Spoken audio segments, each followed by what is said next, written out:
My fellow Americans, I return without my approval House Bill number 10203, entitled An Act to Enable the Commissioner of Agriculture to make a special distribution of seeds in the drought-stricken counties of Texas and making an appropriation therefor. It is represented that a long-continued and extensive drought has existed in certain portions of the state of Texas, resulting in a failure of crops and consequent distress and destitution. Though there has been some difference in the statements concerning the extent of the people's needs and the localities thus affected. Oh my God, dude, how long are you going to do this? Well, I'm sorry. This is awful. This is boring you? Very much so. You came to see me commission House Bill Agriculture number 10203, an act to enable the Commissioner of Agriculture to make a special distribution of seeds in the drought-stricken counties of Texas to be entertained? If you wanted to be entertained, you should have tuned into the Ineffective Presidents episode of Delete Everything with Patrick Wall. Oh my God.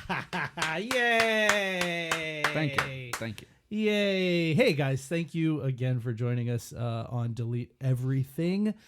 My name is Patrick Wall, and I'm here with my co-host, Riley Bowen. That's the guy. Just a quick, if you guys like what we do, we appreciate you guys listening. We love doing this.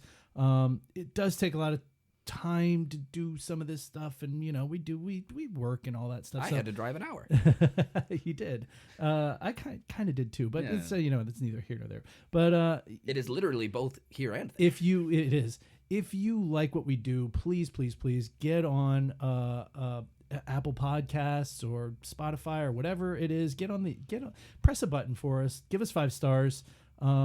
That's how we sort of end up being successful with this or not. So if you like it and you want us to keep doing it, please help us out. We also have social media, Patreon, all that stuff. All that stuff will be plugged at the end of the show. So we're only going to do 300 episodes if you don't. But brief synopsis of what we do here at Delete Everything Podcast. It's basically our opportunity. We talk about things that like nobody ever talks about, or things that a lot of people don't know about, or things that we did know about at some point, but then we kind of forgot. It's just the stuff that collectively we just don't, it's not here anymore. It's just kind of in the ether. It's deleted. It's deleted. Yeah, it's been deleted. So we just kind of get together and talk about it. It's, you know what it is? It's a history podcast that's disguised as comedy. Ooh, I thought it was a comedy podcast disguised as history. Maybe. It's the Scooby-Doo episode where, you go, oh, the ghost at the Kabuki Theater is just 2 foul-mouthed jackasses making jokes, but then you pull the mask off and, oh, it's history. Shit. History. And I would have continued being forgotten if it wasn't for you meddling middle-aged men. Yeah. So this week we're going to talk about inconsequential presidents, ineffective presidents. I think I said the same. So I just want to. Sorry, I was in a fucking zone, Chief. It's all good. It's all good. I just honestly.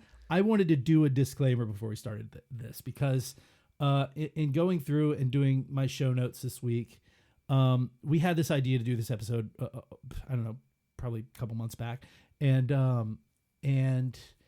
it seemed like it would be really fun and hilarious. And I think it will be really fun and hilarious. Of course. We're very, very funny. Yeah. Just ask us and we'll tell you. Oh, yeah. I'm telling them all the time. And then within, I'm telling you, it was like 0 seconds flat that I was like, oh, they're inconsequential for a reason, because you go through to like try and find cool stuff about these guys or something cool that they at least contributed as president of the country. And it is just the most boring. It's not boring. It is interesting if you are interested in stuff like that, but like, no, it's not. I am interested in stuff like that, and it is not fucking interesting. We're not trying to be like a college lecture, we're not like American history, Yeah. We try to make it funny. We try to make it fun. And it was like really not easy to put these show notes together because I was like, oh my God, this is like banging my head against the wall just to find something cool about these guys. So I've actually been really excited about this episode because it is by far the most boring topic that we've tried to like broach. Yeah. And I think it's a good challenge to be like, can we take this boring bucket of piss and like make it in some way entertaining? But mostly, I think that I'll be entertained just thinking about it. American history is a weird fucking mixed bag, man. I mean, like as I'm doing these show notes, it's like, well, what am I going to talk? I'm going to talk about James Polk's fucking military career. That is exactly what we should talk and about. going through his military career and then his political career, and then he died, and it's like, oh, this is James Polk, famously the inventor of the polka. Yeah. And then after he became president, his party was known as the Polka Politic. Another interesting fact, Rutherford B. Hayes invented the sexual maneuver, the Rutherford B. Hayes. Whereupon great-grandfather of Isaac Hayes. Whereupon a woman jams her thumb in your ass and you shit anyway. That's the old Rutherford B. Hayes, baby. Jesus in the Christ. bathtub. You do it in the bathtub. Ooh, that's the Taft. Oh, that was Taft. That wasn't Hayes. My bad, guys. Been a while since my last Howard Taft, if you know what I mean. So, without further ado, I guess we'll just kick off into this. Listen, by the way, doing these show notes, I was going to start off with... I was going to start off with the most inconsequential president in the history of presidents, but... Then I decided I kind of wanted William Henry Harrison. Yes. Then I kind of decided I wanted to do this in linear order. I see. And you insisted that we do Martin Van Buren because of his wacky hair to sideburns combo. Oh, the best goddamn sideburns you ever saw in your life. He's bald on top, and his hair just wraps around and goes down his face. He had the cul-de-sac on the top. The just bald. Mm-hmm.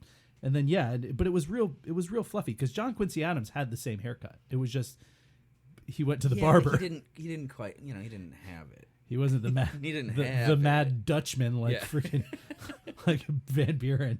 Was that his nickname, the Mad Dutchman? No, great. actually he did have some nicknames. The Little Magician. The Little Magician. And Sly Fox. He was only like 5'6". Oh, he's a little guy. I'm like 5'6". Are you? Yeah, that's what my ID says. I think it's 5.5.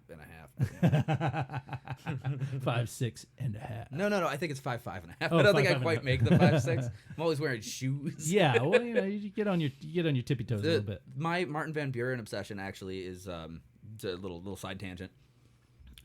Is rooted in my growing up watching Nickelodeon. Yeah, interesting. Because I was a big Nickelodeon kid. There's the like Disney kids, they're Nickelodeon kids. Disney can suck my balls. I was always a Nickelodeon Nickelodeon kid. Yeah, kid. Same. But do you remember the show Pete and Pete? Of course. Pete and Pete, one of the coolest fucking shows. I of wanted all a time. petunia tattoo forever. Oh, me too, dude. Like just fucking the wiggle. I've even got like the right. I think I still have room. What was it? Art the Wonder something. Art the Wonder. The guy the superhero. Oh, it's Artie, the strongest man. Oh yeah, that's in the world. Yeah, that's what it was. That actor too is just cool. And you fucking weirdo. all these actors. You had Adam West was on that shit. Was he? Steve? Yeah, he was the principal of the high school. I remember that. Steve Buscemi was he? Big Pete's best friend's dad. Interesting. Yeah, there's a bunch of shit. Maybe Adam West is the mayor. I'm not sure. Yeah, It might have been Family Guy. But regardless, there is an episode that I'm due for a rewatch on all of this. It's on YouTube. I'm really? aware, yeah. I'm sure everything. But on YouTube. I mean, I've watched a few episodes. They're fucking great. This is on YouTube for all we know. Hey, for all we know. Why not? As long as we don't host it, it's legal. Yeah, there you go. So there's an episode where Little Pete has an obsession with presidential cereal. There's a presidential cereal, and it's all the marshmallows are the heads of presidents, right? Wow, I forgot about But his obsession is with putting each of them up his nose. He takes the marshmallow and he's got them all but Van Buren. Wow. And like there's multiple hijinks that ensue over the course of the episode, of course. And then finally he finds the Van Buren, and it's like a whole mission, and he finds it. And him shoving the little Martin Van Buren up his nose is like a cathartic thing from my childhood that I just remember is like, yeah, that's how you fucking end an episode. I have a fun bit of trivia from The Adventures of Pete and Pete. Yeah. Do you know the name of the band that did the theme song at the beginning? That is oh shit. Now, I was gonna say They Might Be Giants, but I think that's Malcolm in the Middle.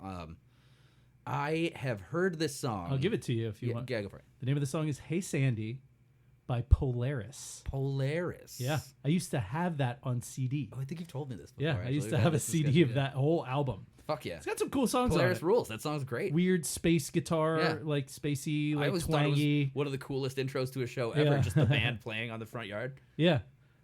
So speaking of Martin Van Buren, right? and his dope ass. And we're gonna gloss over him real quick. He was the first president born in the United States. Oh really? Yeah, he was number 8, right? Every other president before him, which I would have thought, because Andrew Jackson was 7, was before him, right? Mm-hmm. Andrew Jackson's second term, he was Andrew Jackson's vice president. Are we covering Andrew Jackson on this episode? Fuck Andrew Jackson. He's a piece of He's shit. a pretty consequential president because of all He's the a very genocides. Yeah, he's very consequential. What a fucking monster. More than 100 duels under his belt. That's a lot. One of them Just he got with his- shot in the chest and still won the duel. Hold on a second. You mean he dueled people with his dick? He had 100 under the belt? Old hickory indeed. Oh yeah, thick hickory.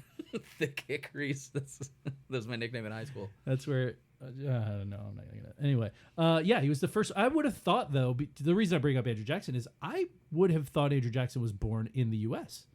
Yeah, you would have figured. But right? evidently he wasn't. That's crazy. Yeah, Van Buren, first president born in the United States of America. And do you know, was it consequential after that? Was every president after that born in the U.S. or Yes. Yeah. William Henry Harrison, which was next after Van Buren. He was the last president. He was born in the U.S., but he was born under British rule. He was the last He was the last guy born while this was still a British territory. Van Buren, even though he was the first president born in the U.S., English was not his first language. He was Dutch, and he grew up in like a Dutch area of New York, I believe, and his English was his second language. He grew up speaking Dutch.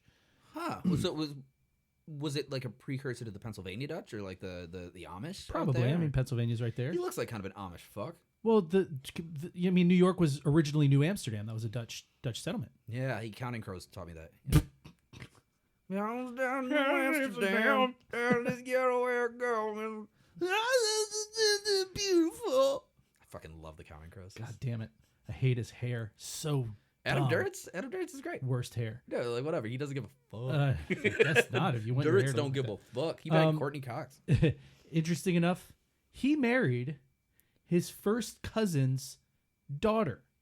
So his second cousin. His cousin on his mom's side. So we went back and forth on this a little bit. Like, it took us a while to get to this place because we were like, what is that? We decided that was the second cousin. Yeah. It's not. I looked it up. What? Okay. So if your cousin has a child. With Martin Van Buren. If your cousin has a child and it is Martin Van Buren. Oh, God. Yeah. No. Reincarnated. Comes out with the hair, the sideburns, and all.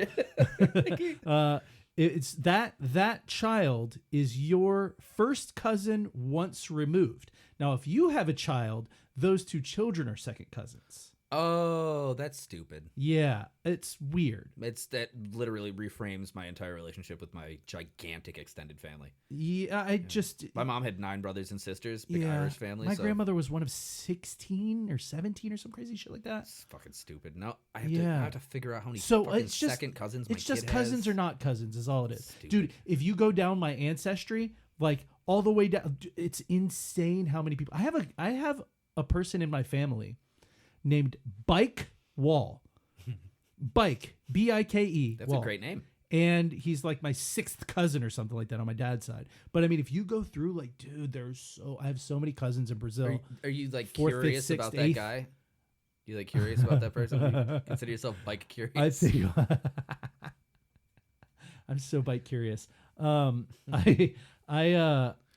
think you can message them on like. I think it's on Ancestry that I did my shit. I think you can like message people that are in your 23andMe. I know you can like get the information for people. I don't know that I can get any information that they don't share I had on the thing, but I mean, I think I can friend- like send a message within the Ancestry app or whatever. I had a friend who his name I'm not going to mention, but a buddy of mine, he found out that he had a kid on 23andMe. Oh God. Or like another kid, like he's got a couple of kids already, and he found out that like an ex-girlfriend of his had a baby and Oh my God. put the baby up for adoption. Oh my God. Yeah. And so he found that shit out and was able to like contact like the adoptive parents, like a gay couple in California. Whoa. Yeah. That's wild. Yeah. And like, you know, can you imagine just knowing that shit and just being like, well, it's not fucking, not a whole lot I can do I about think I'd have that some one. words. I'd have some words with my ex. Yeah. There'd be some words. I don't know anything about that relationship, but I mean, things. It might not have things been an couldn't have ended actual well. ex. It might have just it's been like a, hey, yeah, oh, hey, night's about to end. What are you doing? hey, jeez. So Marty married his first cousin's daughter. They had 6 kids, right? Marty died at the age of 79, which Are we calling him Marty? I think I have nicknames for all these guys. Marty VB. He was, or the Little Magician, or the Sly Fox. The Little Magician's really the one that's gonna stick, I think. Well, because apparently he was a little guy and he was a very talented orator. And you know, and I He will was a- say, he I'm was a- looking directly he at was- his fucking mug right now. He looks like a little stinker. Yeah. He has, like, look at his picture. You know, like you'd probably have it pulled up there, right?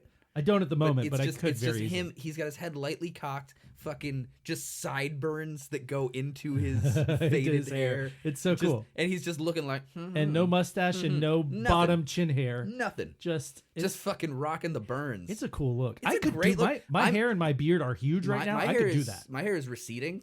I will do my goddamn. My grandfather. Oh yeah, I guess I'd have to shave the cul-de-sac. My huh? grandfather had the classic horseshoe.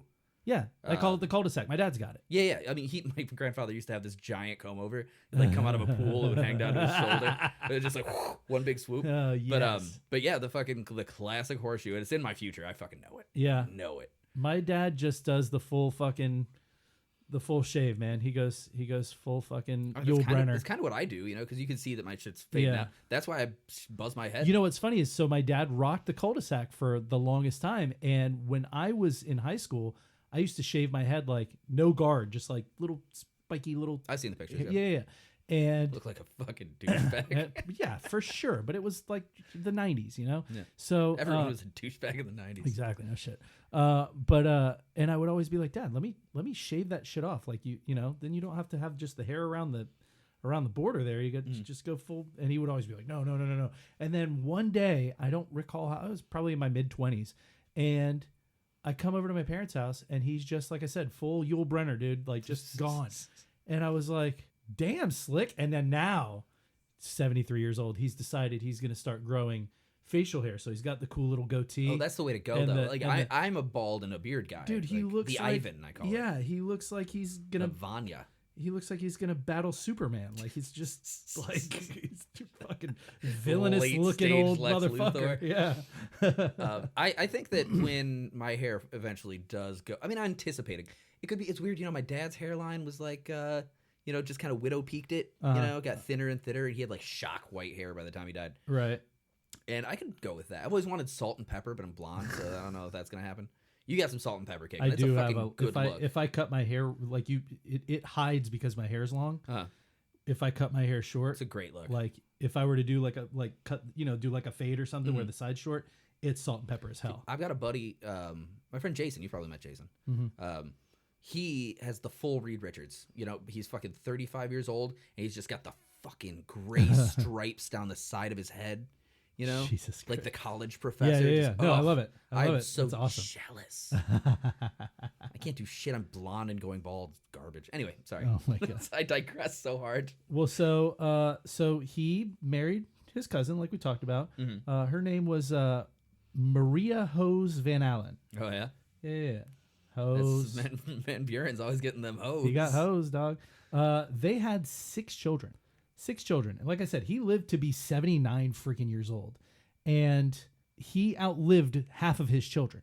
Good for him. So one of his kids was a stillborn. So obviously I don't live that one. Another one died in I think it was a little boy, died in his first year. And then one of his kids lived to like his mid 40s and died before his dad did. Oh my goddamn. Jeez. That would be the worst. That would be the fucking worst. None of his kids lived to be even close to how old he was. I think his oldest, whatever child lived the longest, I think lived to like early 60s. I think that's enough. I mean, Marty was dead by that point. But so yeah, that's the Little Magician. I literally did that one just for you, bud. Oh, that was well, thank all you so for much. you. Because I was going to start with the next president. You're the real MVB. I'm the real Martin Van Buren. I got to go do some stuff with my hair real quick. Shit. The president I was going to start with, who is number 9 after Martin Van Buren, William Henry Harrison, who, like I said, fucking weak, the most useless. What a piece of the shit. most inconsequential president. He's like a net negative, or neutral. He's a net neutral as a president.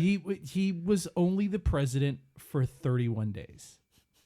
31 days from his inauguration is when he died, on the 32nd day. Yeah, well, the story is he caught pneumonia on fucking his inauguration day. Yeah, first of all, Martin Van Buren was a one-term president. William Henry Harrison spanked the dog shit out of him in the 1840 election. Made him his absolute bitch, like smoked him, right? He was 67 at the time, making him the oldest president for even a little while after that. 67. He was 67 was when the oldest president. Yeah, when he became president, he was 67 years The old. oldest president in history now, Joe Biden. Yeah. Yeah, it's the oldest that's ever been. Yeah. Which makes sense because people fucking died at 60 back in the day. Yeah, I mean, frequently. Now you're lucky to die at 60. But, turns out he was the oldest president and he died at 67. Well, hey, what are you going to do? But it's because he fucking insisted on walking. So, like, Yes. nowadays when we have the inauguration, there's the procession. Procession, right? From the White House, Which is usually like you got like a bunch of bulletproof glass cars and fucking 95 Secret Service guys. Yes. Back in the day, it'd just be one dude walking down going, "Hey, Secret everybody." Service didn't exist for No, a it long was time fucking- after him. You might have had one guy with a musket, just kind of hanging out. But yeah, it was raining, and he was like, "I'm still gonna do the fucking procession because this is my day." Yeah. Self-important Yeah. dickhead. It was cold and wet, and by the way, he refused to wear a hat or a coat. Well, how would the people see him? He was a fucking war hero. He's like, I'm old Tippecanoe. Maybe is he old Tippecanoe? Is that his He name? is old Tippecanoe. Pretty badass. It's because of the Battle of Tippecanoe. I'd imagine him. Tecumseh, right? That was at the. Oh, so he's an Indian war veteran. Yeah, Gross. he led troops with muskets. Yeah, he's against still a piece of shit. against Native Americans with actually Native Americans had muskets at that point too. Oh fuck but, yeah, they had but- horses and shit. yeah, You know yeah. where they got them? From the corpses of the fucking soldiers they massacred.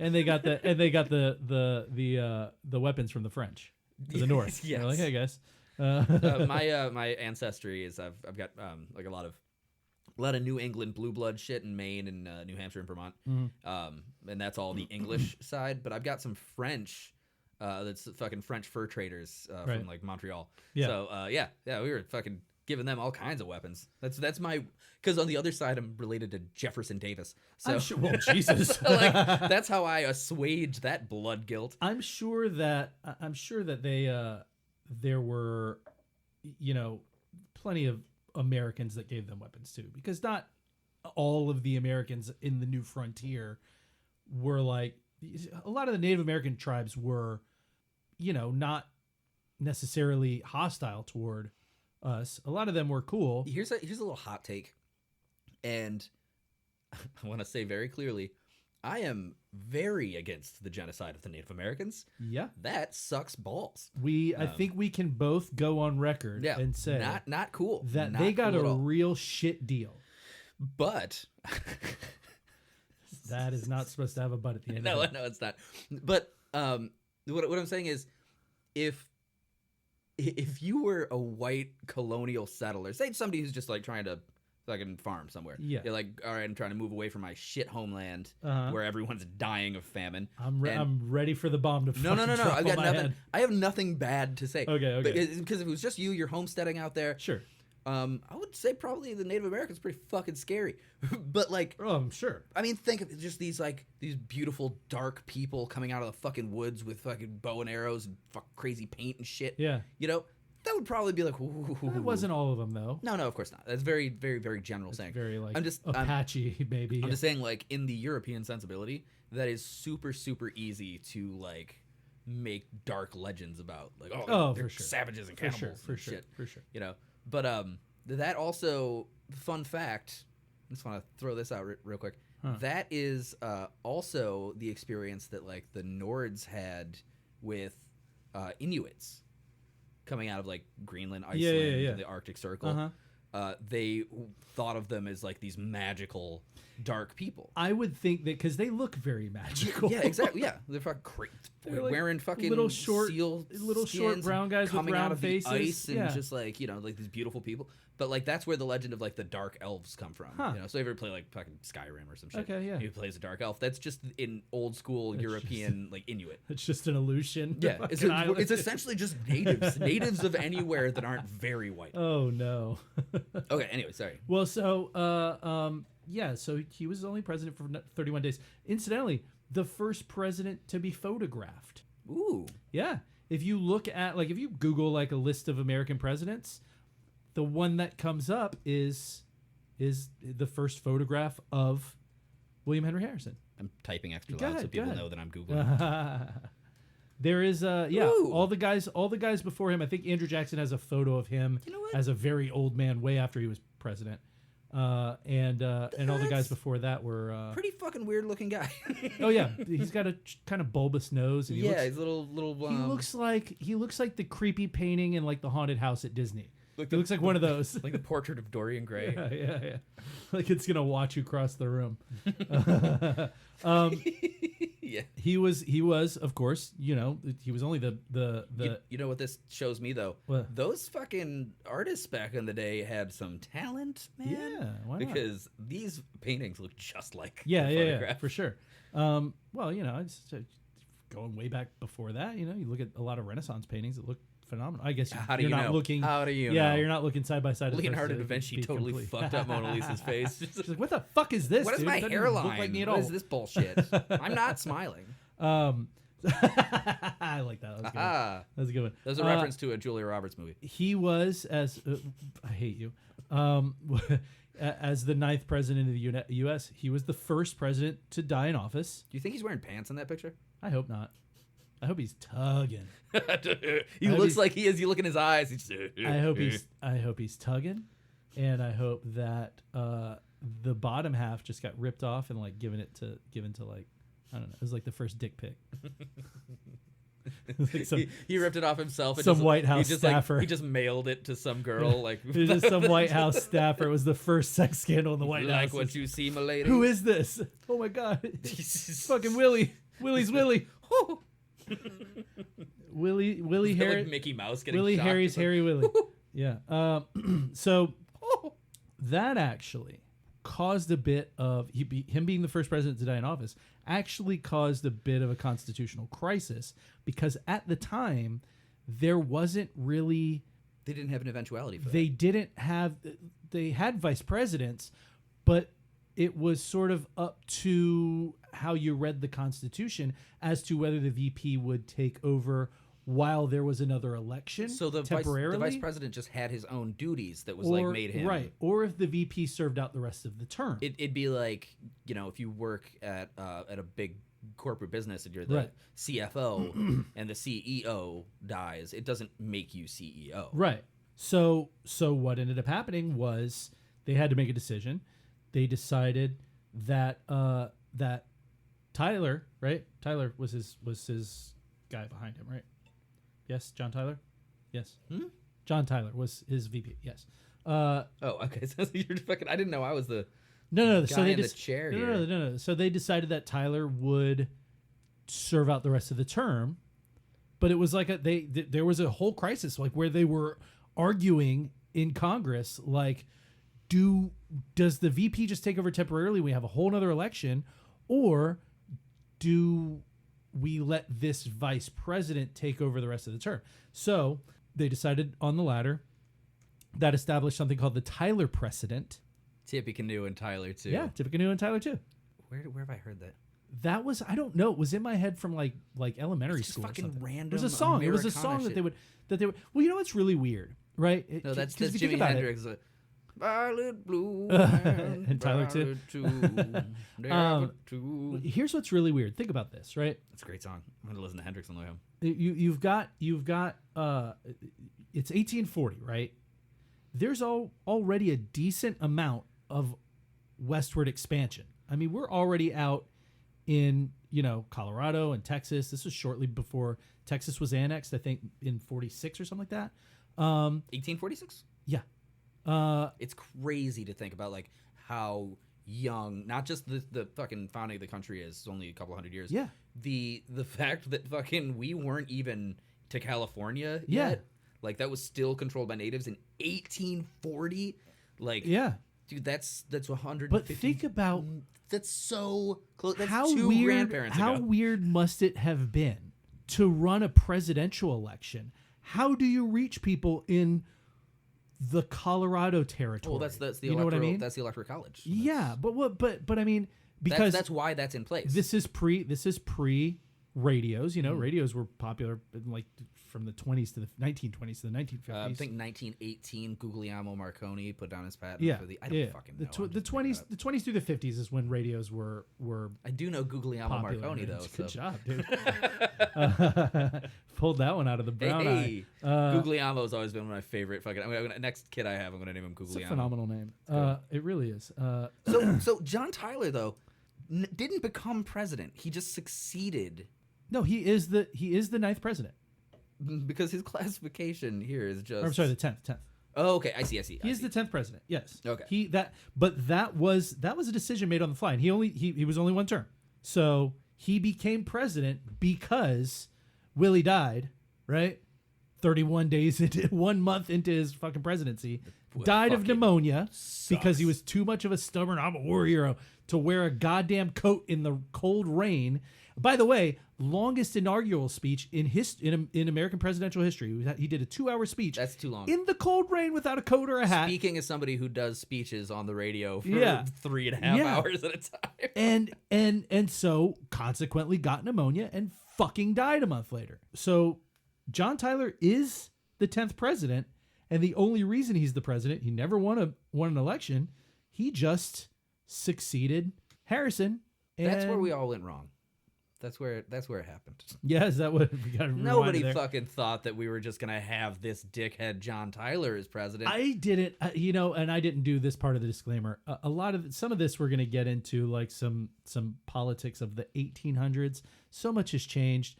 If the words Republican and Democrat and whatever come up, it wasn't the same then as it is now. I think it's pretty common and knowledge we don't need that, like, to. there was... Yeah, we don't need to get. We're not.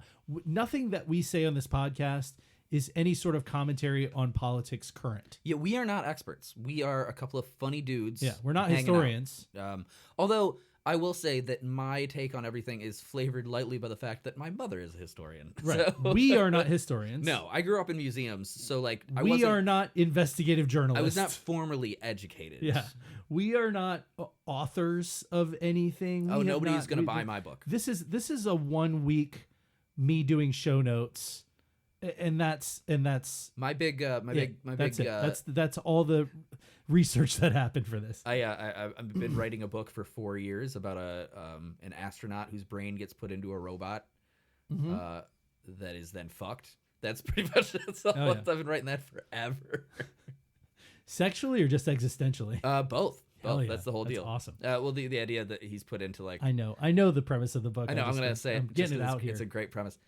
Fucking astronaut's head is floating around in space. A couple hundred years later, ship picks it up, and ship's doctor takes his brain out and puts it in the only robot they have, which is like a cleaning robot / the sexual aid robot for the ship.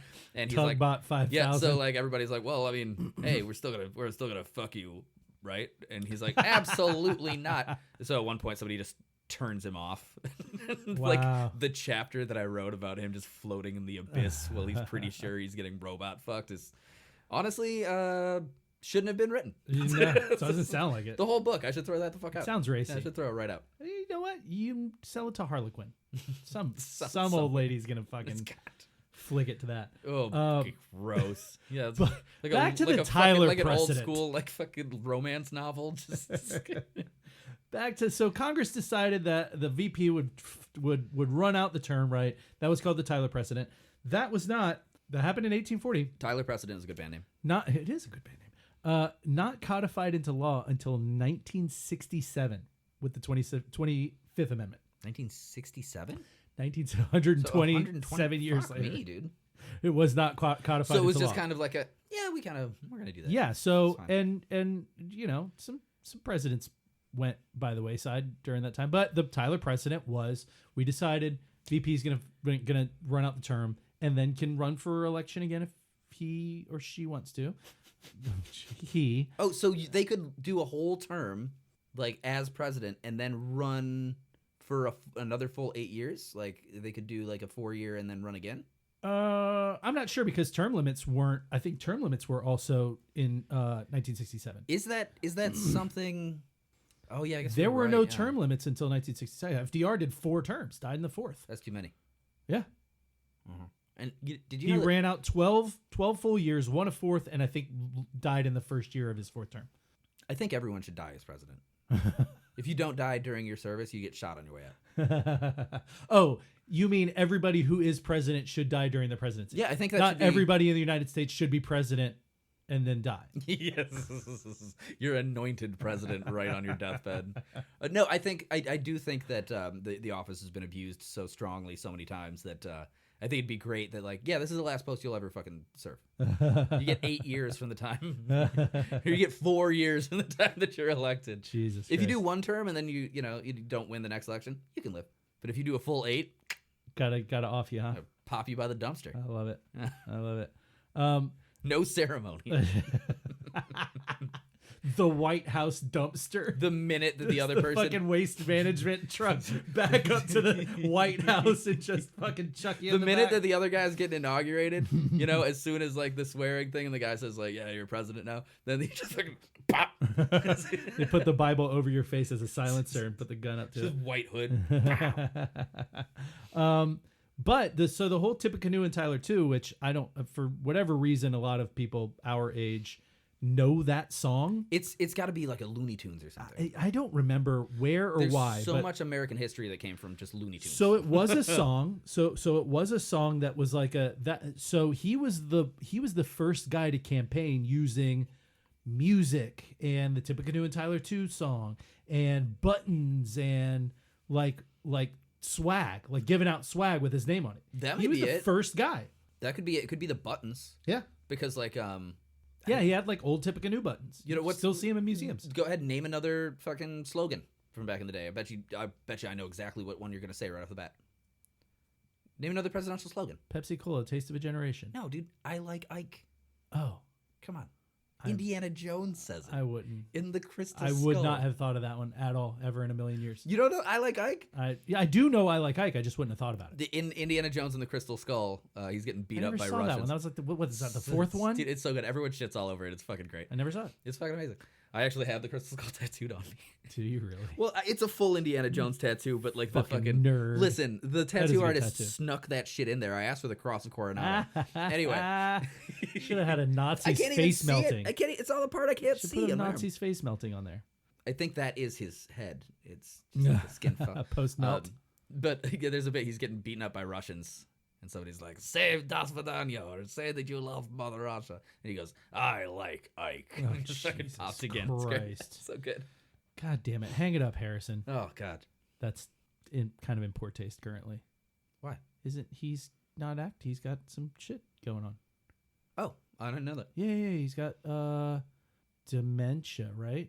What's going on with Bruce Willis? Bruce Willis has like a form of dementia that's making him essentially nonverbal. Okay. Yeah. He seems to have it together day to day as far as I understand. Harrison Ford has something similar. It's called being older than fuck. He can't talk or some shit like that too. And then of course Val Kilmer with the throat cancer. Well, Val Kilmer thing is actually it's a whole different deal. He's still cognitively perfectly there. Yeah. Did you watch that documentary? I did not. I heard it's super sad. He should have been president. I couldn't do it.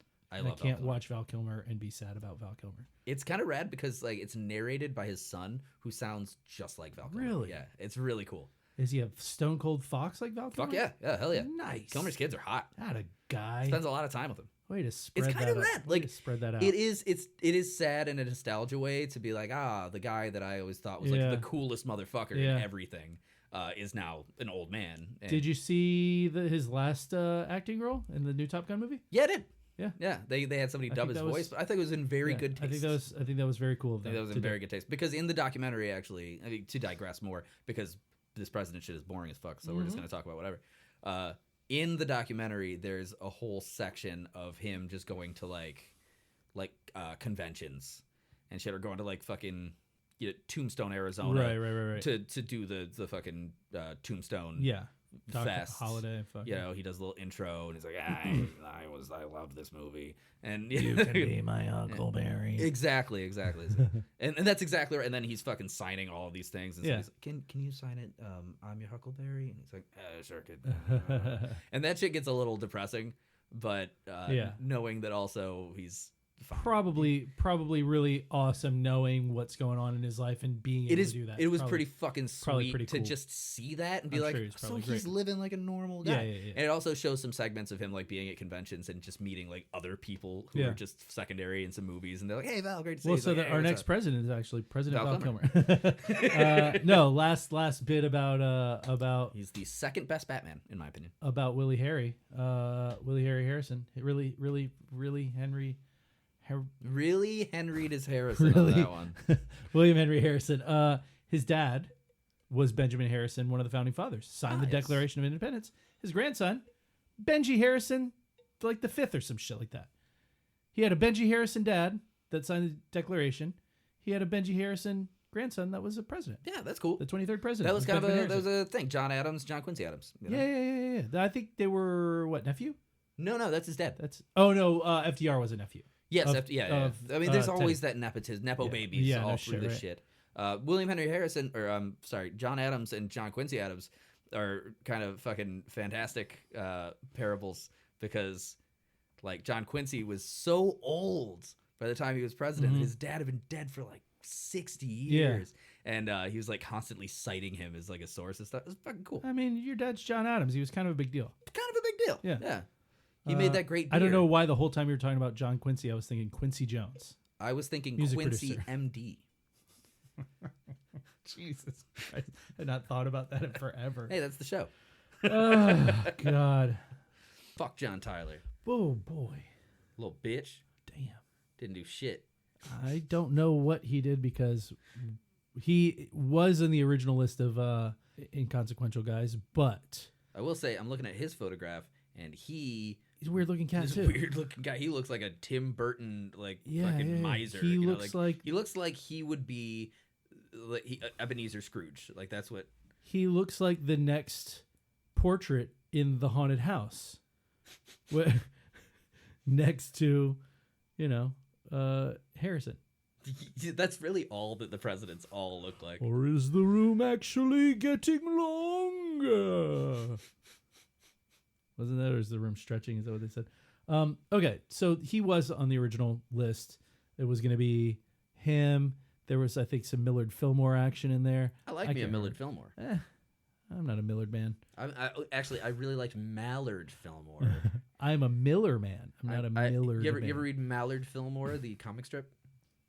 It's the conservative comic strip about a duck man reporter. I hate it. His name's Mallard Fillmore. I remember now that you brought it up. Once you said the comic It's strip, one of I was those like, comic oh, strips. Yeah, I it's do just one of remember those comic strips where it's like it'll just be very word heavy and it'll just be him in front of a typewriter. But the basic gist of like the fucking, it's like multiple panels of him just in front of a typewriter. Tick, tick, tick, tick, tick, tick. I'm a Marmaduke But man. then I'm a Doonesbury guy personally. I'm a Kathy kind of guy. Maybe we should get into there's another one of our episodes. Let's do comic strips. Let's do fucking newspaper comic strips. That shit rules. Family Circus. Yeah, we could do And Garfield. how terrible all those were. I like the Family Circus. James Garfield? No, Boom. We're not going to do James. Is there a Heathcliff? That's a fucking forgotten cat. Heathcliff Can you even quantify? was a real name. Can you even quantify how completely Garfield eclipsed Heathcliff. Which is sad because Heathcliff ruled. But it just fucking completely covered. Garfield's got multiple cartoons, movie adaptations. I used to watch the shit out of Heathcliff. Fucking, and then GoBots, there's Transformers eclipsed GoBots, and GoBots were rad. There's a running... G.I. Joe eclipsed Mask, and Mask was rad. Mask is the shit, yeah. Mask is the shit. But, like, there's a running online comic strip that is Garfield's... I think the running theme here is that people digest shit and don't appreciate true art. What a bunch of Because otherwise, Heathcliff, Mask, and GoBots would all be the height of exquisite cartoon taste. You know, there's a triumvirate of orange comic strip cats. Who's the third? Garfield, Heathcliff, and Hobbes. Oh, Calvin and Hobbes. Okay, all right, yeah. Big Calvin and Hobbes guy. But nice. There's an online. I know comic you strip. have the tattoo of Calvin peeing on the Ford logo. No, I've always hated that shit. I have always you could fucking smell it on me. I fucking hate the Calvin. He does not. By the way, everyone listening, there is not a tattoo on Riley of Calvin peeing on the Ford logo. That shit so fucking much. But I just do because it's not the Chevy logo. Not canonical fucking comic strip stuff.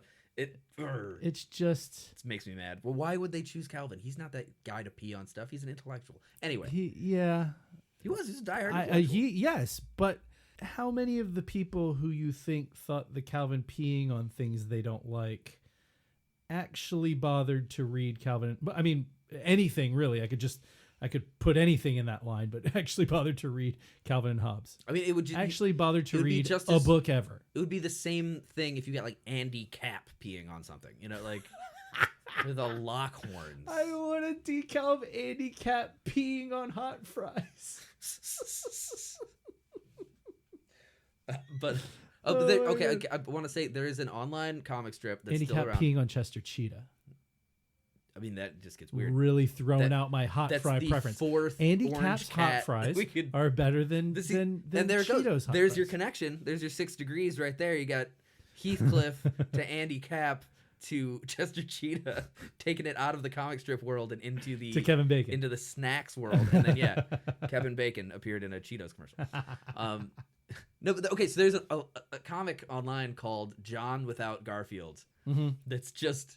I mean, it's my exactly God, that's that. hysterical. And it's mostly just like John just like standing there with a cup of coffee, and he'll say something like, "Well, it's Wednesday," and there's no cat, and that's it. That's the whole strip. I have so much leftover lasagna. Yeah.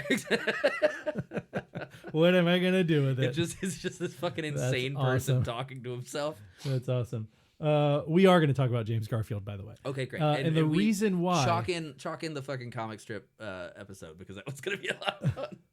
The reason why we're going to talk about James Garfield is because I had John Tyler, I had Millard Fillmore, I think, and just as I'm reading about these guys, he's fucking boring.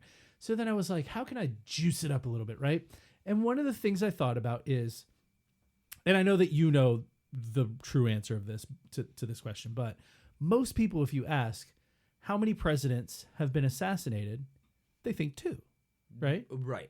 Which is kind of accurate, but also isn't kind of accurate. This is fascinating to me, actually. So everybody knows Lincoln and JFK, right? Right.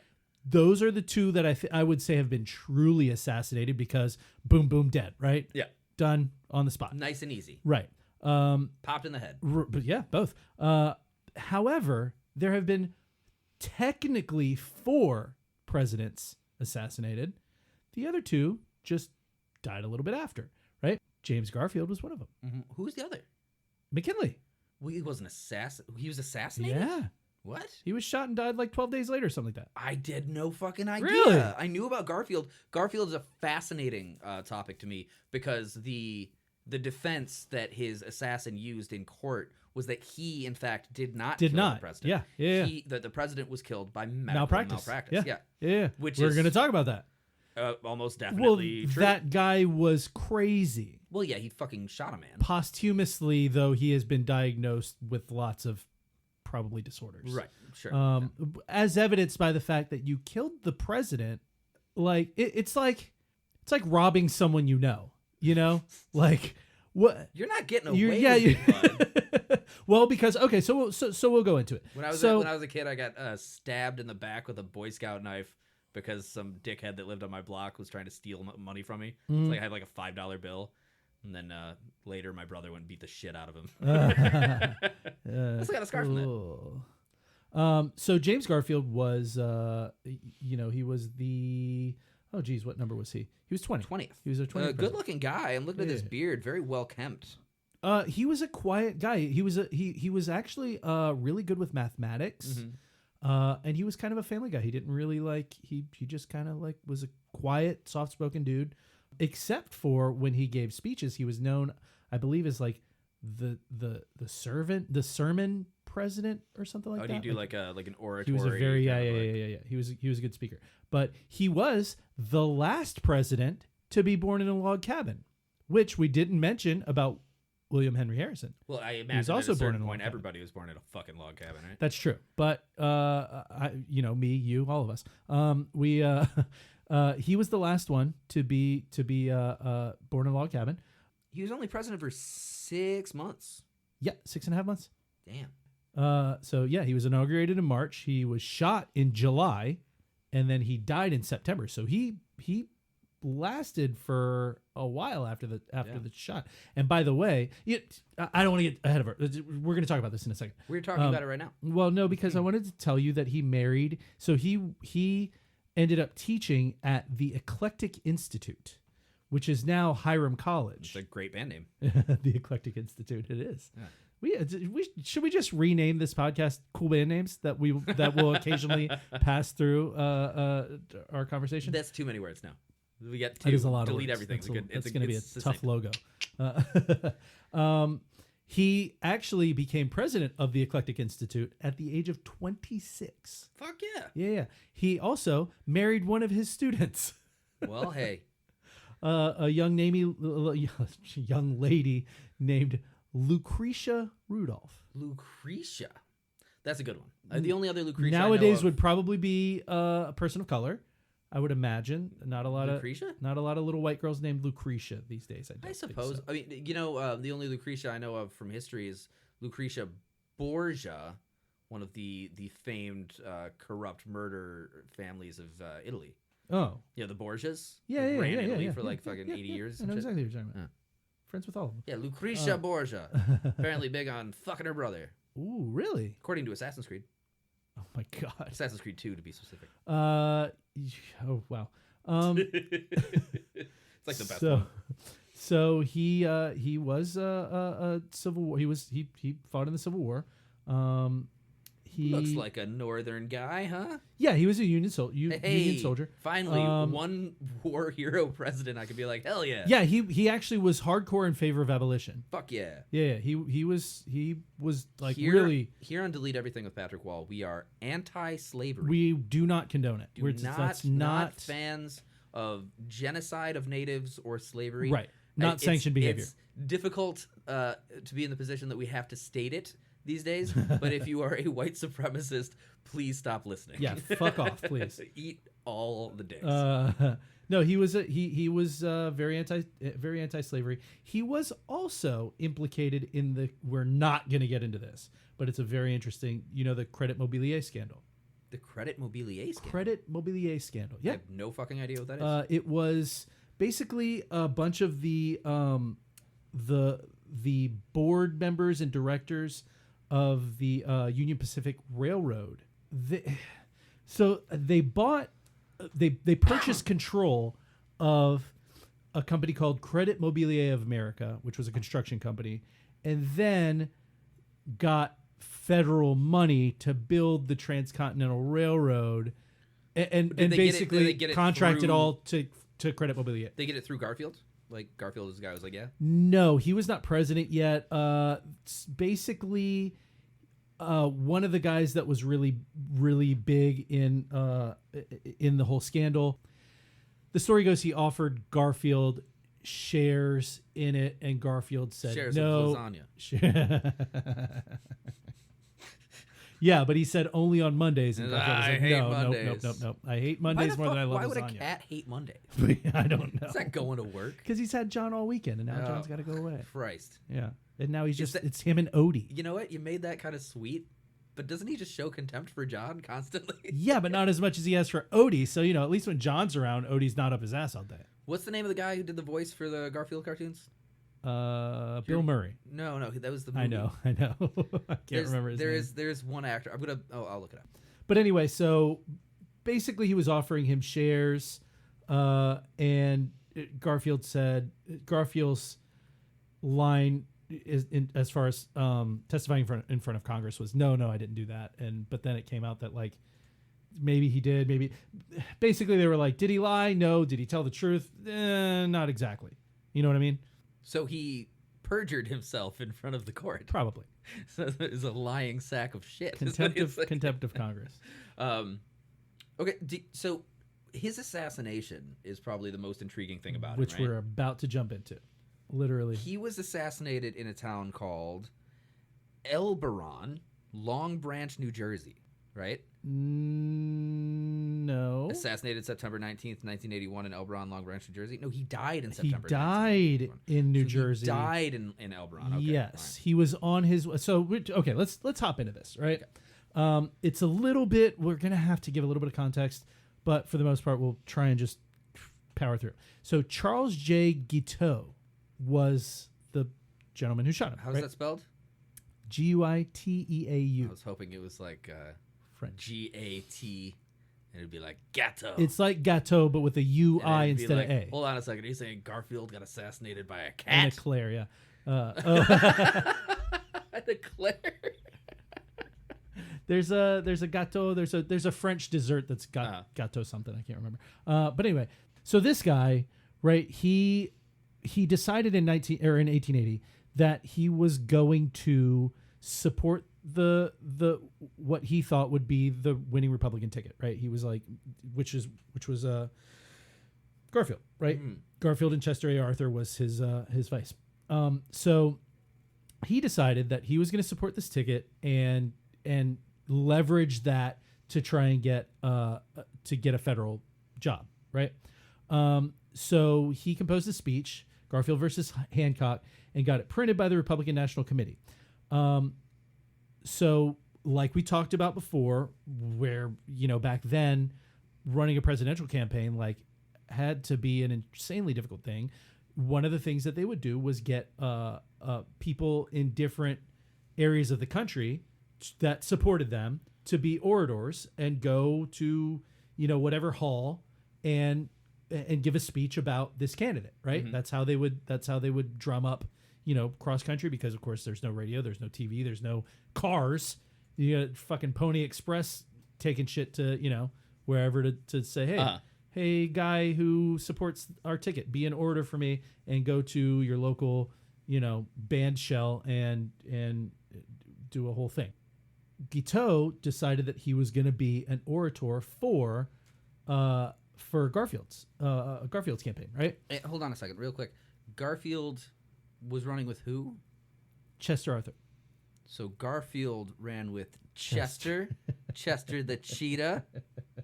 The big cat-spiracy going on here. That's true. That's very true. Mr. Gatto, I see how it is. Oh man, no, Guiteau. Yeah, Gatto. It's like I said, it's a UI instead of an A. It's close. I applaud you for I applaud you for getting it there. I'm connecting the dots here.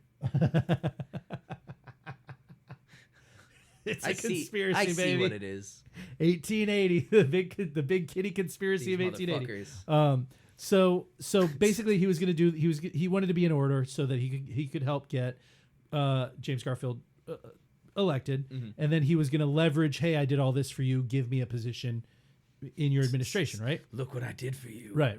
That is some creepy stalker shit, though.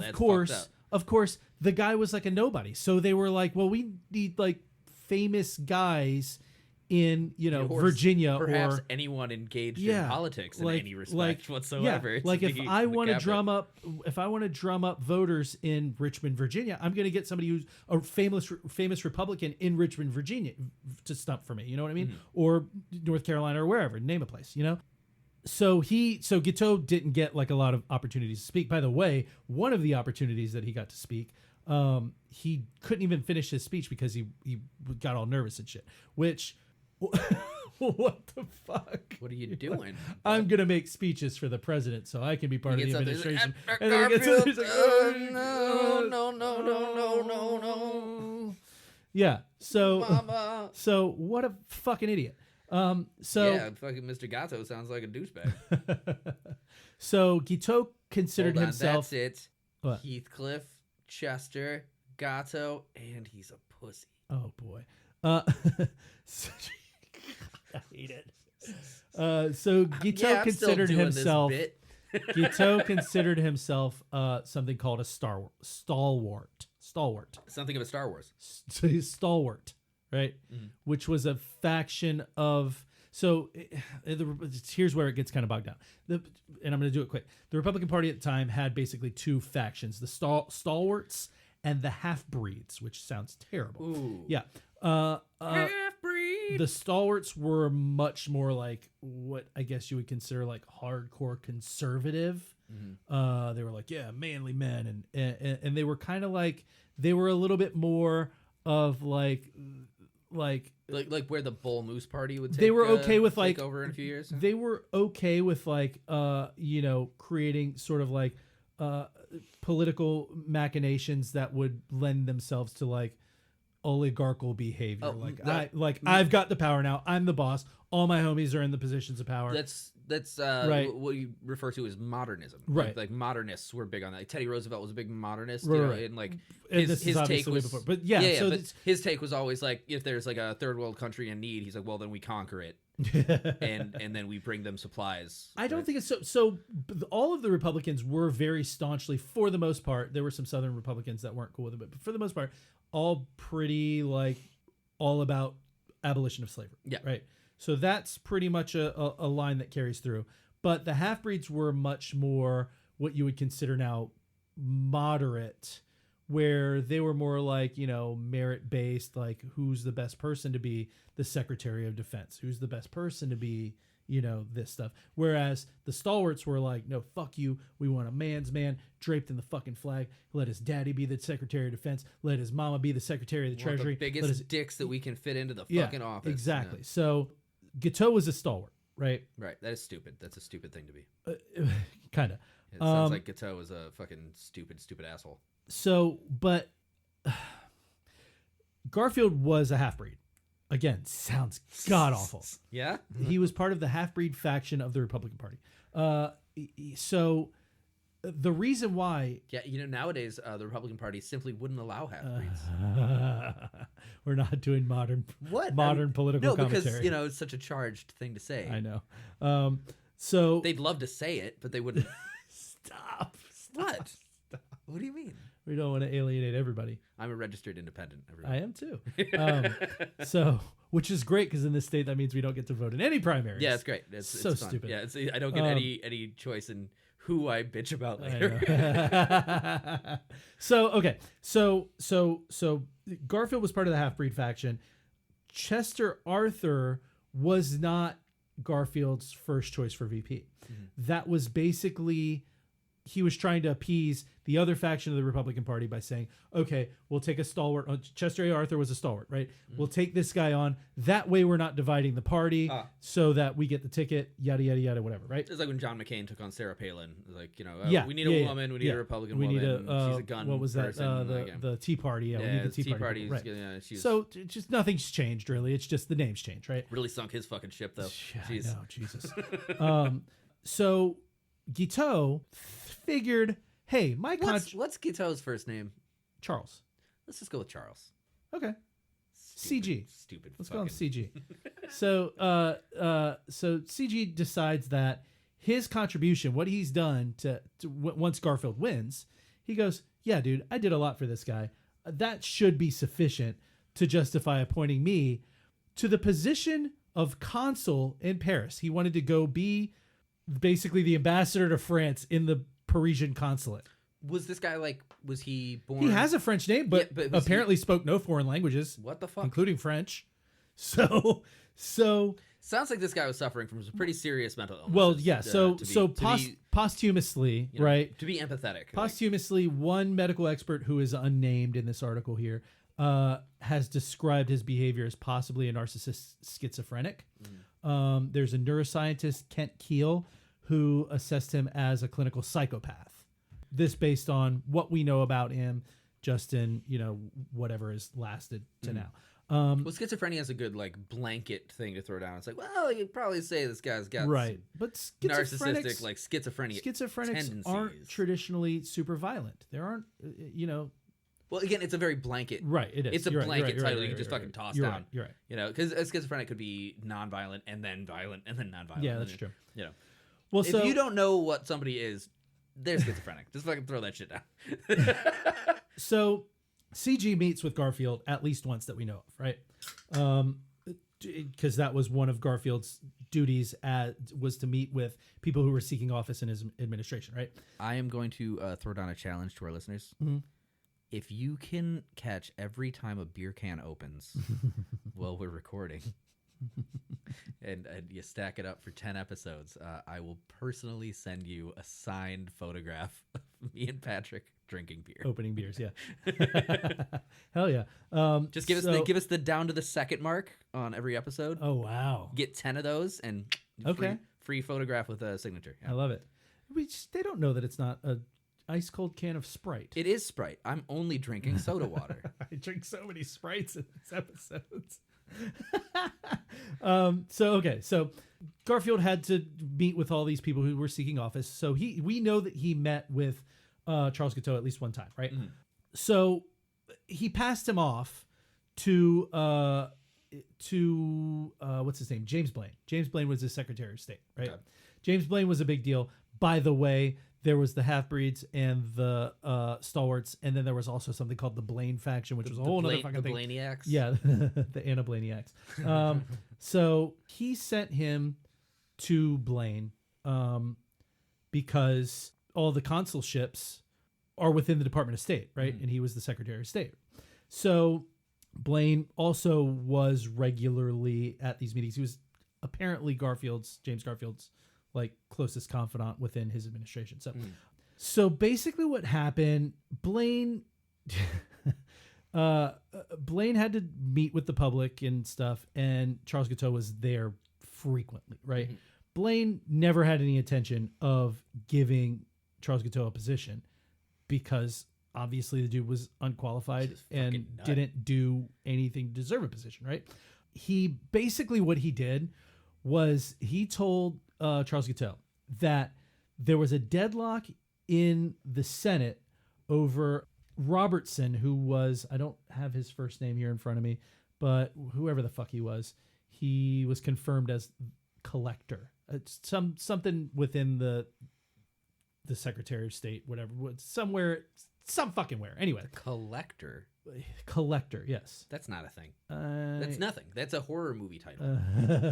I know that he wasn't the Secretary of State or Treasury or War. He wasn't the AG. He wasn't the Postmaster General. What was he collecting? He wasn't the Secretary of the Navy. He wasn't the Secretary of the Interior. So he was somewhere in here. Basically, he was a scapegoat because what happened was Blaine said, "Hey, look, we're waiting for Robinson to get nominated." Or get approved by the Senate, right? He has to be confirmed by the Senate, and the Senate's in a deadlock right now. So without him nominated, until he's nominated, I can't even talk about any consulships. I can't. Paris, nowhere. I'm just quit fucking bugging me. Yeah. So that was his scapegoat. Well, not long after that, Robertson was confirmed. And so Guiteau came back and was like, okay, could you think about it now? At which point Blaine was like, look, dude, you're not getting it. Yeah, why don't you take your weird face and get the fuck away from me? You didn't get the picture. You can't even talk in front of people. I've been trying. The fuck yeah, out of you're here, gonna be the fucking creep. You're gonna go work at the consulate in Paris. Shut up. You go fucking just go cry by the dumpster. And I feel like do you want to do a little delete everything theater? Yeah, of course. You want to be Blaine or Guiteau? Ooh, that's rough. What do you want to be? I can be either. We're gonna flip a phone. All right. This is heads. This is tails. All right. Okay. Heads, Guiteau. Tails, Blaine. For you or for me? You're gonna call it, and if you get it right, then I'll be that. Then it's that. Okay. Right. Cool. Okay. You ready? All right. Okay. All right. Heads. You're Guiteau. I'm Guiteau. You're Guiteau. Okay. So you're coming to me because you want to be the consul. This is after Robertson gets confirmed, right? So now you're like, oh yeah, green light, baby. All right, go. Hey, Mr. Blaine. Hey, Mr. Blaine. I saw. Oh God, it's you again. That, Okay, hey, hi. I know. It's been a second. What can I help you with? Well, you said that when Robertson was confirmed, then maybe we'd talk about that consul. The consulship. Oh boy. All right. Look. Charles. Okay. Charles, listen to me. Okay.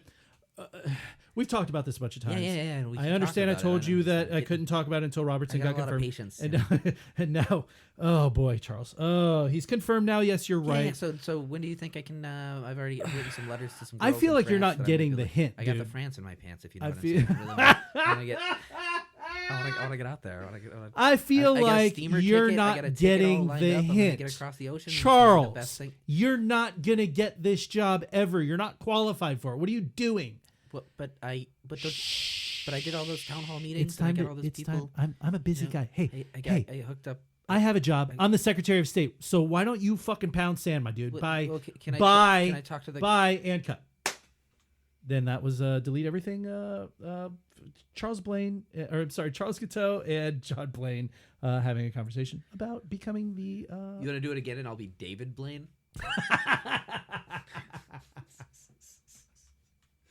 Did you know that Heathcliff and the Cadillac Cats? Oh my God! Got 5 seasons in 1984. Yes, I probably watched every single one of those episodes. Watch that shit. It's so good. They were so good. Okay. All the fights where it was just a big squiggly line, sucking all the things in. Yeah, it's the best. Yeah, all the cats in the junkyard. Just yeah. Cloud, yeah. Cadillac Cats in the junkyard. Classic. All right, so that all goes down, right? So Guiteau. It was Lorenzo Music, by the way. Oh yeah, you're right. Lorenzo Music. You're right. Lorenzo Music. He's listed on Google as Cartoon All-Star. Nice. He did a lot of voices. Yeah. So okay, let's stick with Guiteau here, right? So he now, he's been rebuffed. He is feeling dejected, and he starts to believe that he lost the position because he's a stalwart, right? Oh, he thinks it's like the political stance. Yeah, and President Garfield is a half-breed, right? Motherfucker. So the only way to end this, Republican Party factions arguing, all this warfare between these guys, was for James Garfield to die. I mean, yeah, tracks. And he admits that he didn't have anything personal against the president. But if Garfield dies, then Chester Arthur, a stalwart, becomes the president, at which point he'll reward Charles Guiteau, a fellow stalwart, for thanks, bud. You did it. Hey, you got me there. So totally a rational thought that a normal, well-thinking human being would come up with, right? I'm going to kill the president. I'm going to kill him. And then the vice president, who's on my side, is going to be like, "Hey, thanks, bud. Fuck yeah. Here's a job." Yeah, just killing the president. We're just going to gloss over that. Would you like to know a quick sidebar? Would you like to know something hilarious about the stalwarts? Sure would.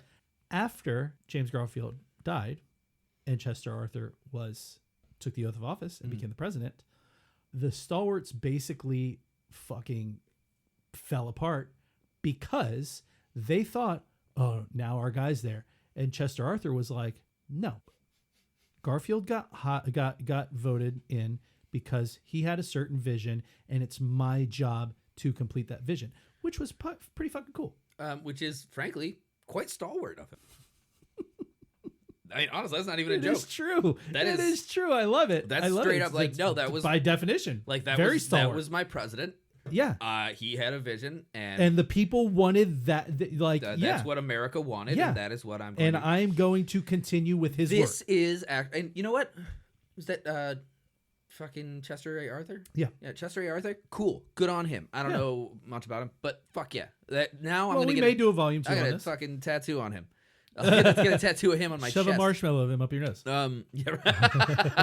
I often reflect back on, like, there are moments in American history that are admirable and cool and fucking, like, strong. There are a lot. There are a lot. And that's the big thing that, like, I keep telling you should watch The West Wing. right? And listen, I know this is another little pop culture rant from I'm Riley. gonna get it on this one because he has, and just- I've never watched a second of the Dude, West Wing. the fucking West Wing is so unbearably good. Michael Douglas, right? No. That's that the was American president. Yeah. Which is interesting that you say that. It was written by the same guy. Fucking most famous. The guy who did the Newsroom, right? Yeah. I can't remember his name. God damn it. He's a very well known writer director. I fucking Aaron Sorkin. Sorkin. Yeah. I watched a whole. I had that masterclass program where Uh-huh. like fucking big people would teach Yeah, like a yeah, class. yeah. Aaron Sorkin's is fucking great. His class was essentially like smoke crack. If you smoke a lot of crack, you'll write 9 TV shows in a weekend. That's crazy advice. It wasn't really like he wasn't advising, but he's like, what always worked for me was Snort PCP. 1, be a genius, and then 2, Oh yeah. be a crackhead. That's all. That's all. like, Right? I was the most productive writer in Hollywood for 20 years. So was he a crackhead? Yeah, dude, he used to smoke a bunch of crack in a hotel room. Really? Yeah, that's like the West Wing, the Newsroom, fucking Aaron Sorkin seems so put together. Studio 60 on the Sunset Strip. He seems The insanely American put president. together to be a crack. He is guy. insanely put together. He's insanely put. When I was in New England during the winter, he was like presenting his iteration of the fucking To Kill a Mockingbird. Uh-huh. That he was in Providence, Rhode Island, and he's like directing and wrote like a new like little jazzy version of To Kill a Mockingbird. Okay. Like this guy's got shit going on. Yeah. Award-winning director. He's an insanely good writer and director. He's unbelievable. Yeah. One of my all-time favorites. Okay, so who But is the president in West Wing? The West Wing is Martin Sheen. Martin Sheen. That's right. I almost said Martin Short. That's a different show. Throw me, dragon. Swoop me! Swoop me! That's a way different show. Up, dragon! But the reason that I love The West Wing so much is that right out the gate, Sorkin writes Martin Sheen's character as somebody who will not fuck around at all with bigotry. Like, he's a straightforward American president. Okay. Like, fuck yeah. You know, he is not corrupt. He is this fucking one of your strong. American moments that are Yeah. commendable on the show? Well, I'm just on saying, a like, television show? it's this because it's all about these Harvard-educated political idealists that came together behind a good candidate and really pushed for something like true and pure. And I think it's like 2-3 seasons that Aaron Sorkin writes every episode because he was smoking crack in a hotel room, just fucking pounding them out. The most cohesive, most brilliant, like the writing is so tight that they had to invent a way to have a fucking camera follow like the people talking through the West Wing of the great. White House. He's great. I will not. But when I think of like things like that like, well, my president died and I'm still going to support him and finish his vision. There's a whole section where Martin Sheen's, I think it's like 3rd or 4th season, Martin Sheen's character has like a heart attack and he's in the hospital. And the vice president has recently resigned because of like an infidelity scandal. Okay. So the Speaker of the House has to step up and be president for like a big decision. I think it's like a wartime decision. Okay. Like, you know, some like military crisis. And it's John Goodman, and he's Martin Sheen is the Democratic president, and John Goodman is a Republican Speaker of the House. Sure, of course. And he's really gruff and he's really fucking brusque, and it's he's 90s John Goodman. He's a big motherfucker. John Goodman, and he crushes this performance. It's a 1 episode, maybe 2 episode performance. He's so fucking good. He's so good, but he fucking murders this because he comes in and somebody's like, I think one of the president's advisors is just like, well, sir, I want you to know at least that this is of course all your decision. You are the sitting president right at this moment. Right. You are technically the president of the United States. I like when shows like vamp history like that. But this president would want it like, and John Goodman kind of like just interrupts him. He's like, I understand what my duties are, son. And fucking like dismisses him. And then he does exactly what the president would have done. Like fucking, they're at odds. They're political rivals. He's just like, no. Yeah. Listen, you see it even in today. That shit gives me fucking goosebumps. I'm getting goosebumps thinking about it right now. You see it even nowadays. There's a difference between there's a difference between political theater and jockeying for approval from the public. No, it's disgusting. Versus actual policy. That's why most of those guys, once they're in a position where it's like, oh, then all the fucking bullshit theater falls away. That's one of the reasons that Sorkin is so good though, because like he pokes at like what you want the world to be like. Right. You know, you want the president to be staunch and stalwart and supportive. You want even his staunchest opposers to have integrity when they're holding the office of state. Speaking of which, I recently got government office. Oh yeah, that's right. Yes. That's right. right. I've been approved as a notary. You are a notary. I am technically. I had to take an oath on my fucking honor to uphold the Constitution of the United States. It's true. I did, and it was exciting. I liked it. Not very punk rock. But it was exciting. We'll figure out a way where we give somebody a prize where it's like a video of you notarizing my taint. I will notarize your wedding. Notarize my taint. It's $10 a page, guys. How much for a taint? I think that's only counted as one page. Like it's the actual legal mandate. A taint is a page? Legal mandate is that I can only charge $10 a page. Ah, cool. Yeah. Okay. There's a cap on notaries. Yeah, whatever. Yeah. So okay, let's get back to James because he hasn't even been shot yet. Okay. Right.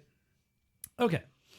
So I have a fucking hot, juicy little fucking tidbit on this assassination by the bit. I do too. By the way, if you don't have it, then I'm gonna fucking lay it down, and you will not believe it. I have a good one, and maybe it's the same thing, but we'll get there. So, all right, you have to keep in mind, Abraham Lincoln was assassinated 16 years ago. Not at this very point. long. 16 years, right? It is 9/11 was longer ago to us now. Right. Than The fucking... Secret Service still does not even exist, right?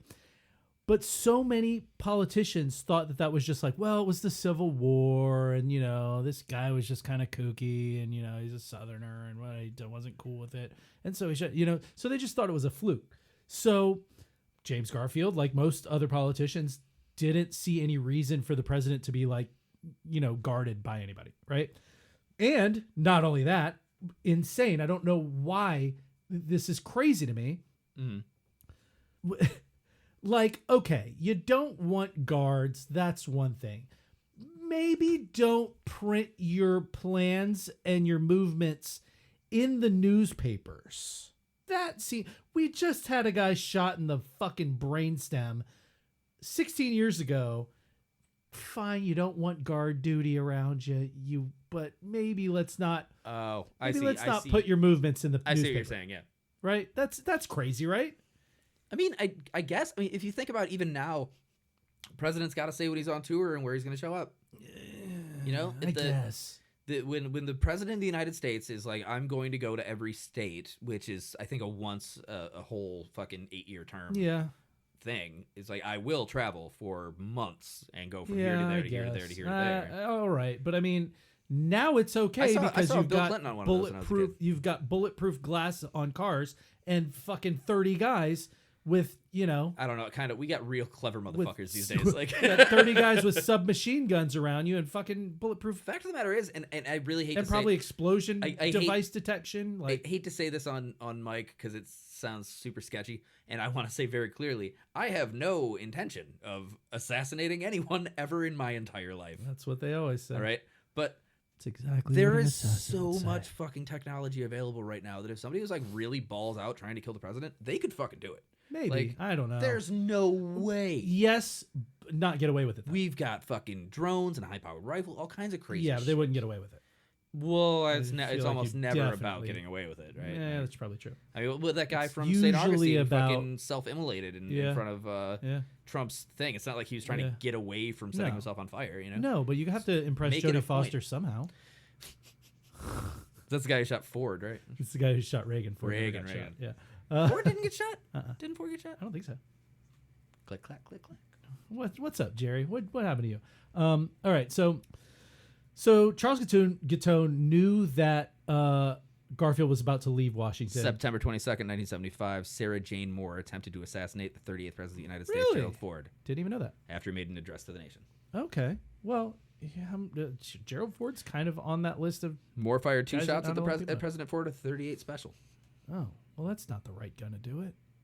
I can't remember why. This one is the one who did it for Manson? What year was it? 1975? Yeah. It's in San Francisco. Kind of tracks. Yeah. I don't know. Anyway. Oh, shit. 2 different people tried to assassinate Gerald Ford because of his golf game or something. What? Okay. let's get back to this guy. So this is what's funny. So Guiteau knew that Garfield was leaving Washington to go to New Jersey because the summer was coming and he wanted to go up there because it was cool and he had a house up there, right? So he knew on July 2nd, because it was printed in the fucking newspaper, that James Garfield was going to go to his summer home, right? Did they do an interview with Garfield? It was like, on Sundays, I like to take a nice walk in the garden for an hour and a half. I don't do anything on Mondays because I hate them. I just stand... And that's the joke of the episode, guys. That was it. They fucking nailed it. So... I like to stand here and look at my newspaper for 45 minutes alone. On Tuesday, 8 pans of lasagna.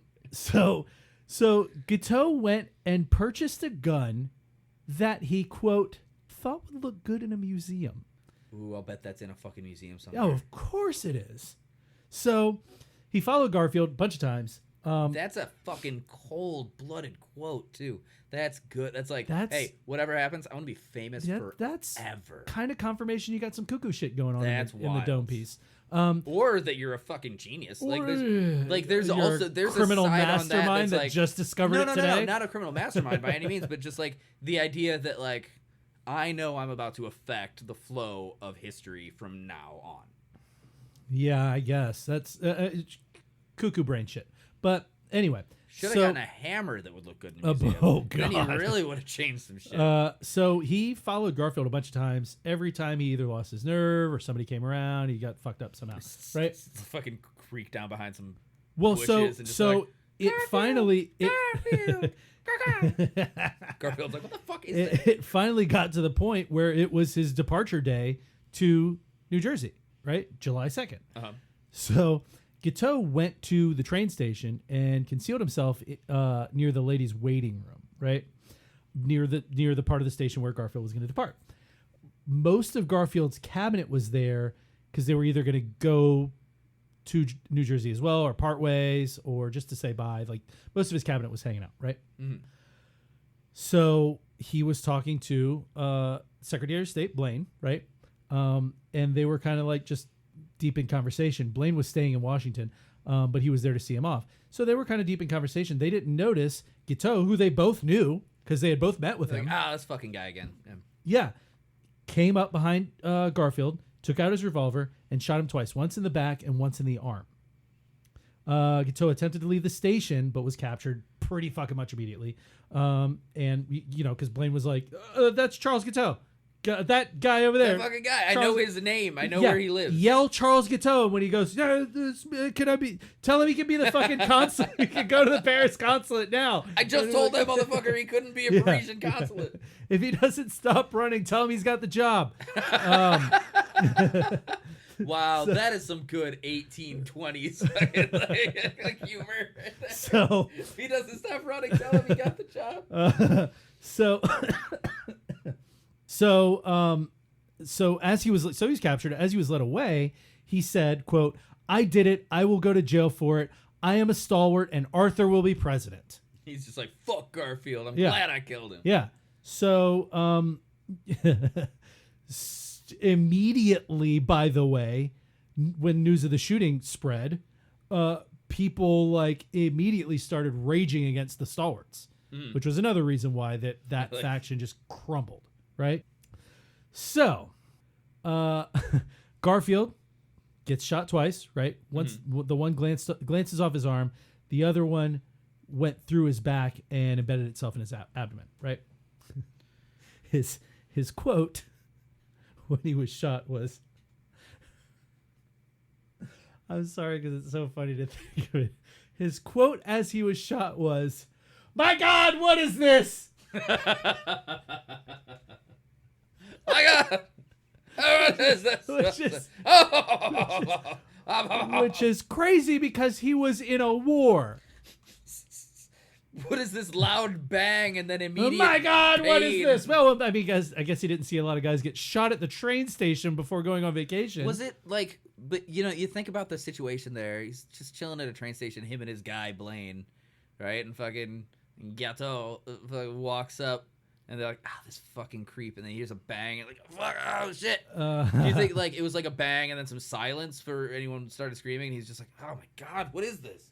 fuck. Yeah, I don't know. But he yelled, "My God, what is this?" Here's my tidbit, and if it's the same as yours, you can let me know. Among those at the station, I know this too. Hold on. Can I say it? yeah, James Garfield, Secretary of War. Hold on. I know this one. It is Andrew Todd Lincoln?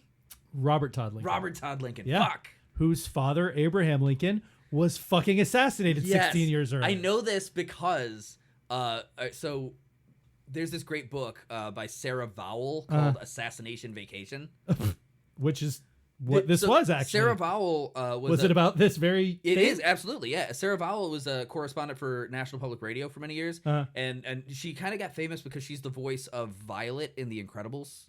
Okay. You know, like the teen daughter in the Incredibles movies. Yeah. She kind of sounds like this, you know. She's like, Okay. Yeah. I gotta be invisible. Yeah. But she was like this brilliant historical correspondent for NPR for years. Okay. And she wrote Assassination Vacation. She had this little moment in the sun in like the early 2000s where when she got the fucking the cute little awkward teenage daughter. It's just kind of like with this sort of mousy and Sarah Vowell is exactly that cute little awkward nerd girl. Yeah. She's got a little nasally cute voice. Perfect. It was like a weird moment in the sun. She's not an actress. She just like fucking popped up into it. Okay. Like, very cool. Very cool. And I've always been a fan of hers. Always a little crush actually when I was like a little nerd boy, you know, like 12, 13 years old listening to her on NPR. But she would do these great little treatises. She eventually wrote this book about traveling across the country and visiting sites of assassinations, which is fucking cool. Like going to Ford's Theater and which I have a backpack from. Actually, I've never been, but I have a backpack from Ford's Theater and going to New Jersey and seeing where Garfield got shot. But she wrote that book. It came out as an audio book, and the character of Andrew Todd Lincoln was played by Conan O'Brien. Oh my God. Right? And she every time that, and I listened to the audiobook because I read the book already and I had a little crush on her. So I was like, I'm going to listen to this too. And I love O'Brien. And every time that Andrew Todd Lincoln shows up in the audiobook, there's this like, dun, 'cause he just has this vibe of death around him. And Conan O'Brien plays him very much like a, hey, what's going on, everybody? It's just God. like his presence is this Jinxie McDeath fucking like Jesus. horror. Yeah. Because he's the only person in American history to be there for the assassination of two presidents. Yeah. No shit, right? Yeah. So apparently he was. His quote from that that moment was, "My God, again." No, but apparently he was very upset by it, justifiably so. I would say. So they took Garfield up to a private office at the train station, threw him on a fucking mattress. A bunch of doctors examined him, and then they took him to the White House. Right? They sent for his wife. His wife was already in New Jersey, so they sent for Lucretia. They said, "Get your ass down here, girl." And so Get your ass down here, girl. Vice President Arthur was in New York City at the time. So Secretary of State Blaine said, "Yo, come on, you got to get back over here," right? He actually, again, because Guiteau yelled out the whole thing about Arthur as president, "I'm a stalwart," and the stalwarts got huge blowback from it. Chester Arthur was already getting fucking threats against his life because he was like, people were like, "Yo, the stalwarts like arranged this whole thing. Chester Arthur's a stalwart." Like, so Chester Arthur's in New York getting death threats because of Charles Guiteau's crazy affiliations. Right, because like he if yelled fucking- out, "I'll go to jail. I did it. I don't give a fuck." Chester Arthur is president. I'm a stalwart." That would be like if fucking McCain had won and one of the Tea Party guys fucking shot McCain and was like, "Sarah Palin's gonna be the first woman president." I did it. I did it. Suck my dick. I'm a Tea Party member. Sarah Palin. I love you, Sarah. Probably would look bad. So yeah. Anyway, here's the bad news. At the time, Dr. Joseph Lister was doing some pretty pioneering work in antisepsis. Antisepsis. That's where they get you. That's and that was always. Yeah, you know the if you've heard of antiseptic. You ever heard of sepsis? If you've heard of sepsis. If you haven't heard of sepsis, you're about to. So he was known like he was doing pioneering work with, sterilizing things and using antiseptics to not infect patients, right? Mm-hmm. And it was pretty popular work. Unfortunately, none of Garfield's doctors had confidence in Dr. Lister's pioneering work, and none of them were advocates. And all of Garfield's guys were basically sticking unsterilized fingers and instruments into his holes, Yes. his bullet holes, This is exactly true. searching for the bullet that was lodged in his abdomen, right? So okay, here's where I get my little tidbit. Okay, and I like this one a lot because I've thought about it for a long time, and it is the crux of Ghetto's defense before the court. Guido. Johnny Guido, Charlie Guido. Anyway, Charles' defense was I did not kill the president. He was killed by medical malpractice. Right. I was not in charge. Right. I was not Charles in charge of days or nights. So the doctor that was Charles in charge of bullets, but not death. it's not wrongs or rights. Okay. The bullet was wrong. Charles in charge of me. Okay. We're doing a bit. Anyway. I want a delicious Remix. ice cold Sprite. Okay, so go on. His defense Sprite. was I might have a Sprite as well. His defense was that he did not kill the president, that he was killed by medical malpractice. Right. And this has to do very specifically with a doctor named Dr. D. Willard Bliss. Yep. Okay. Dr. Bliss, He was the lead physician in charge of President Garfield's care shortly after he was shot. because he was a friend of Garfield. Exactly. So he was He a was buddy. his of his, buddy, okay. But here's the problem. Garfield, as we recall, was a Civil War hero, right? Guess who else was a Civil War hero? Dr. Bliss. Dr. Willard Bliss. Okay. And I don't know if you ever heard anything about Civil War surgery. Yeah.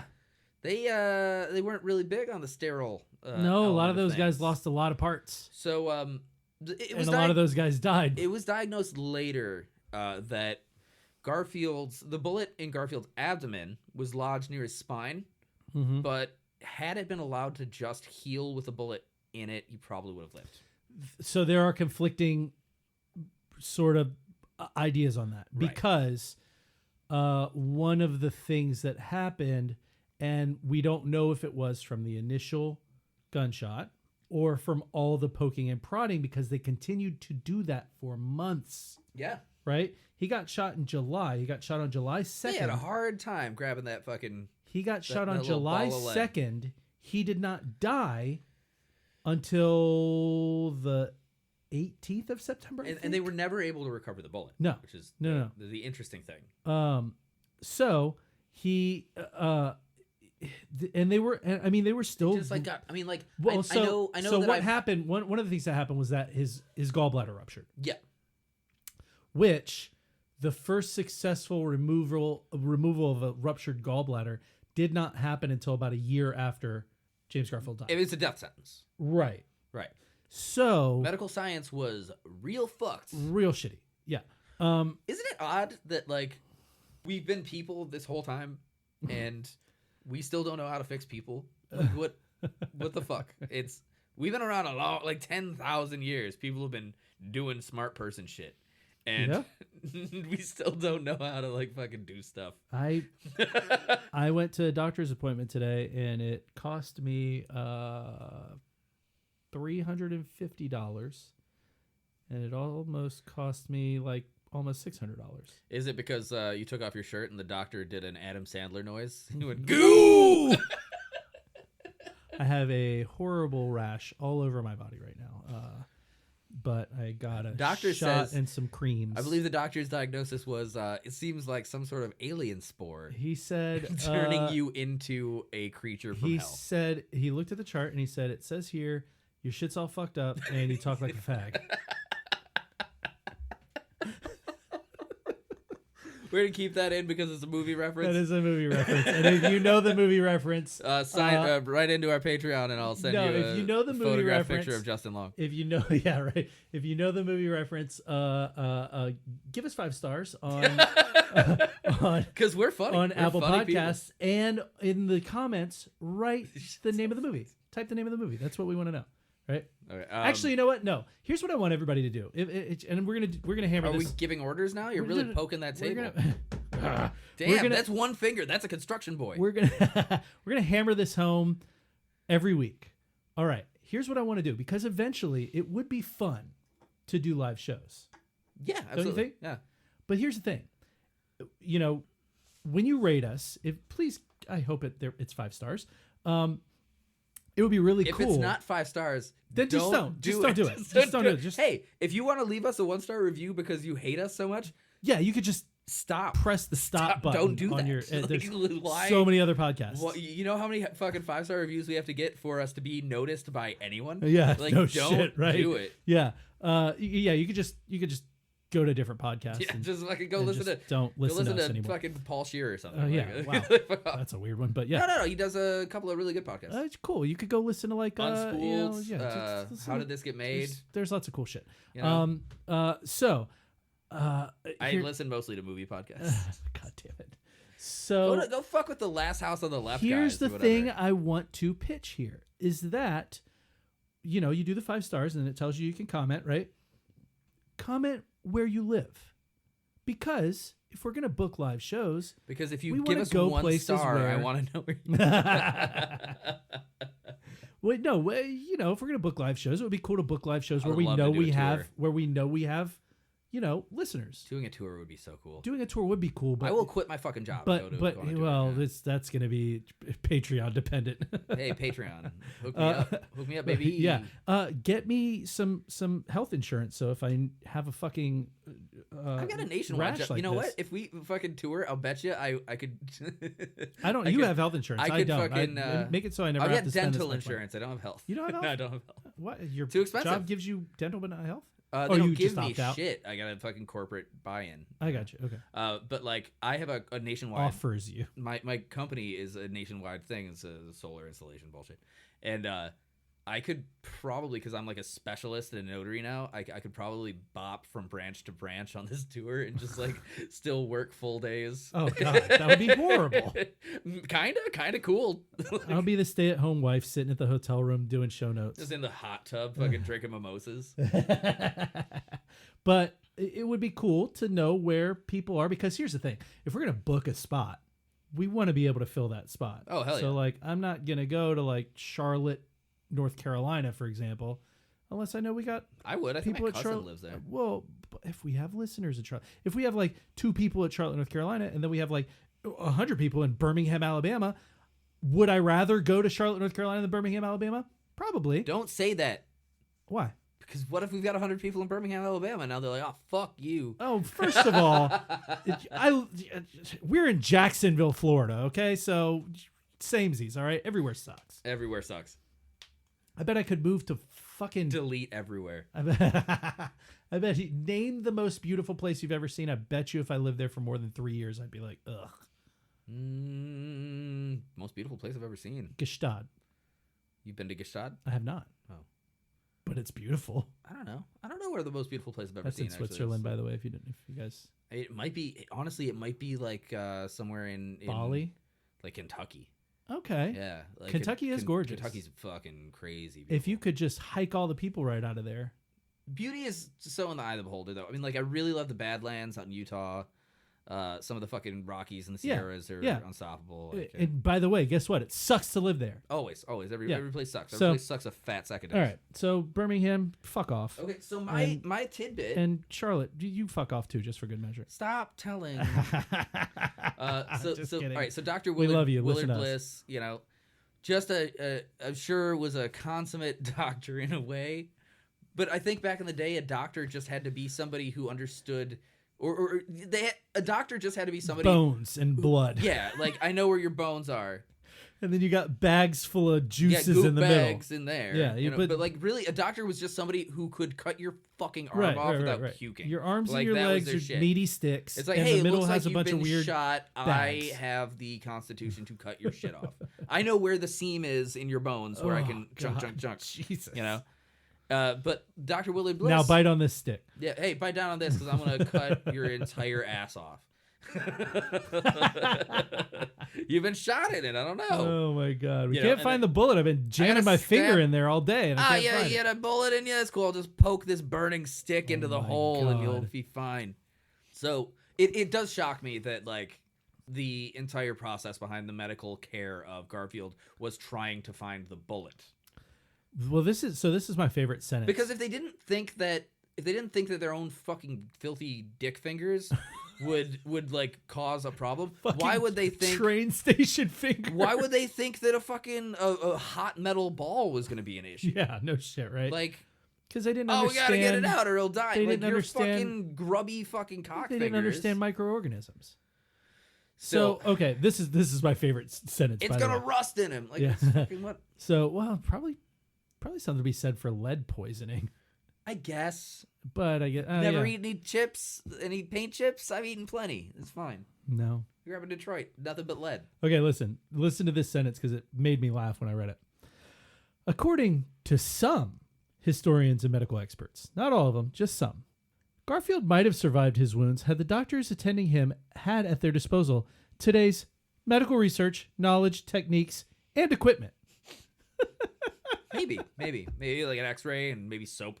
He had a wound that went from his back to his abdomen that didn't hit any vital organs. Yes, if somehow you had a fucking time machine instead of a train at the station that day, then Yes. yeah. Absolutely.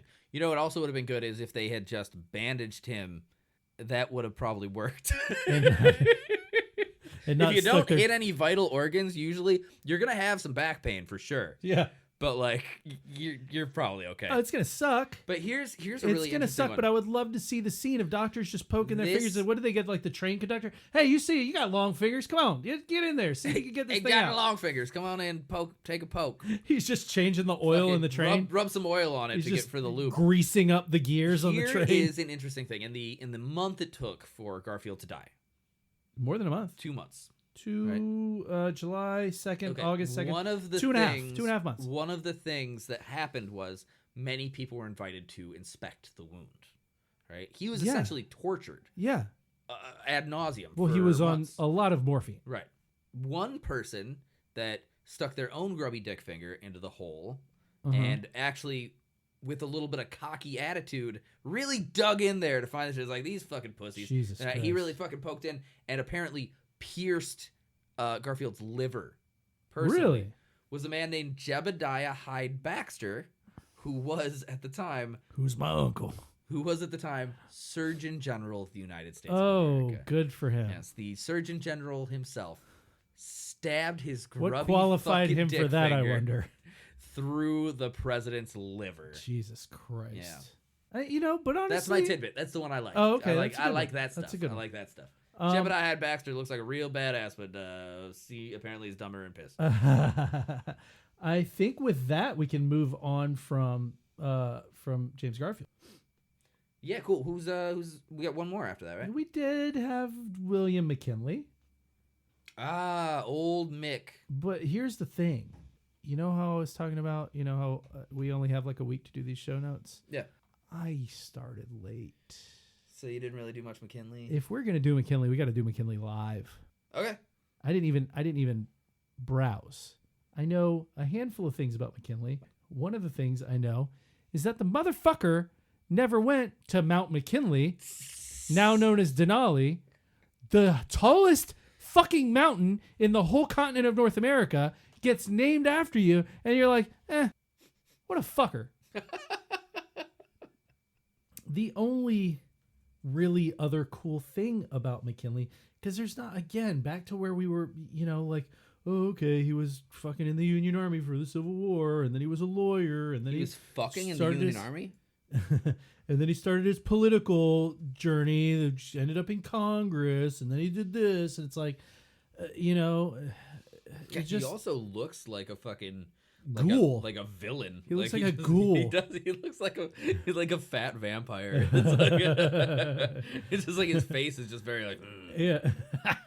It's funny because right when you said that, I was scrolling through this article and a picture of him came across. I was like, oh God, don't steal my blood. don't steal my blood. Don't steal my blood, please. And he raised tariffs. It's like, it's just the most, so much of this is so fucking boring. It's no wonder that so many people are like, yeah, I know like, Oh, this I guy's know like real, 10. I know 10 of the presidents, and that's it. This guy's a real piece of shit. He's the one who gained control of Hawaii. Yeah. Wow. Yeah. Oh, and Puerto Rico, the Philippines, and Yeah, that was all after the Spanish-American War. Guam. oof. Yeah. What a piece of shit. He was the president during the Spanish-American War. He was the last president to have served in the Civil War, it says here. Cool. The coolest thing about him was that he got shot and died like 2 weeks later. Why did he get shot? Because some anarchist guy wanted to shoot him. Anarchy is a good reason to shoot a president. Some guy named Leon Kazalskis.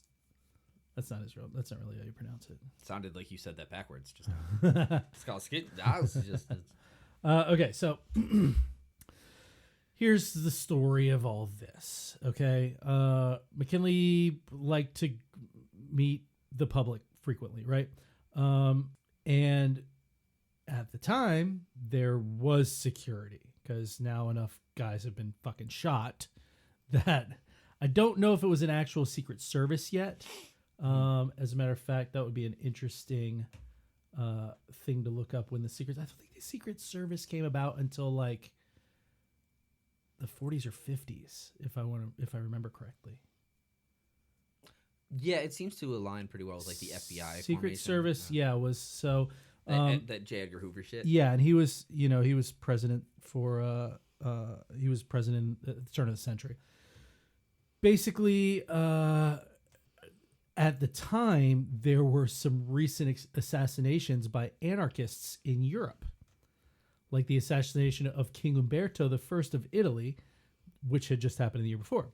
So, I actually have a really cool like random segue off of McKinley whenever we're done that I think is fun. But yeah, it's just I just saw something very incidental that leads to one of my favorite topics of all time. So go ahead. Okay. So they were trying to, establish trying to like not have him do a lot of public receptions and stuff.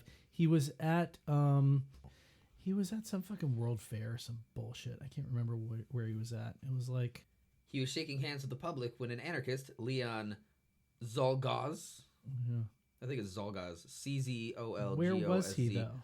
Shot him twice in the abdomen. McKinley died on September 14th of gangrene caused by the wounds. Again, not a fucking great assassination. These guys suck. And it only took like not even 2 weeks Jesus. to get gangrenous.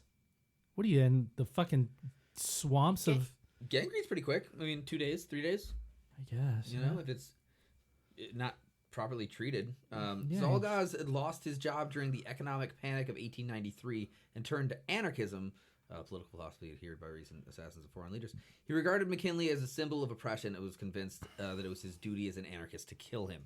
This is pure... He was at the Pan American Exposition. That's where he was, in Buffalo, New York. This is pure anarchy. If you're an anarchist, kill a president.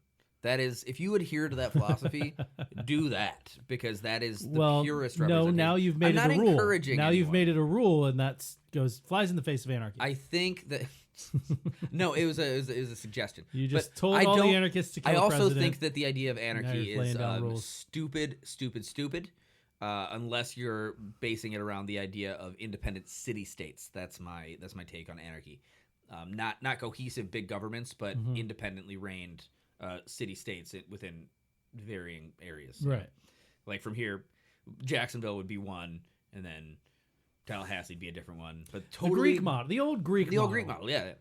That's the anarchy that I subscribe to. But even then, you have rules and shit. So, But if you really want to get into anarchy, I think the best thing you can do is kill the president. Yeah. Well, so what happened was that the president was at the Temple of Music at the Pan American Exposition in Buffalo, and there was like a line to shake his hand because everybody's in line to shake the president's hand.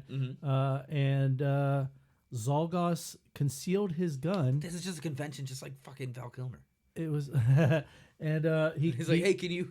He hid his gun in his handkerchief, and when he got to the head of the line, he went bang bang right in his gut. These guys go up to McKinley with like a picture of Mount McKinley, and they're like, can you sign it?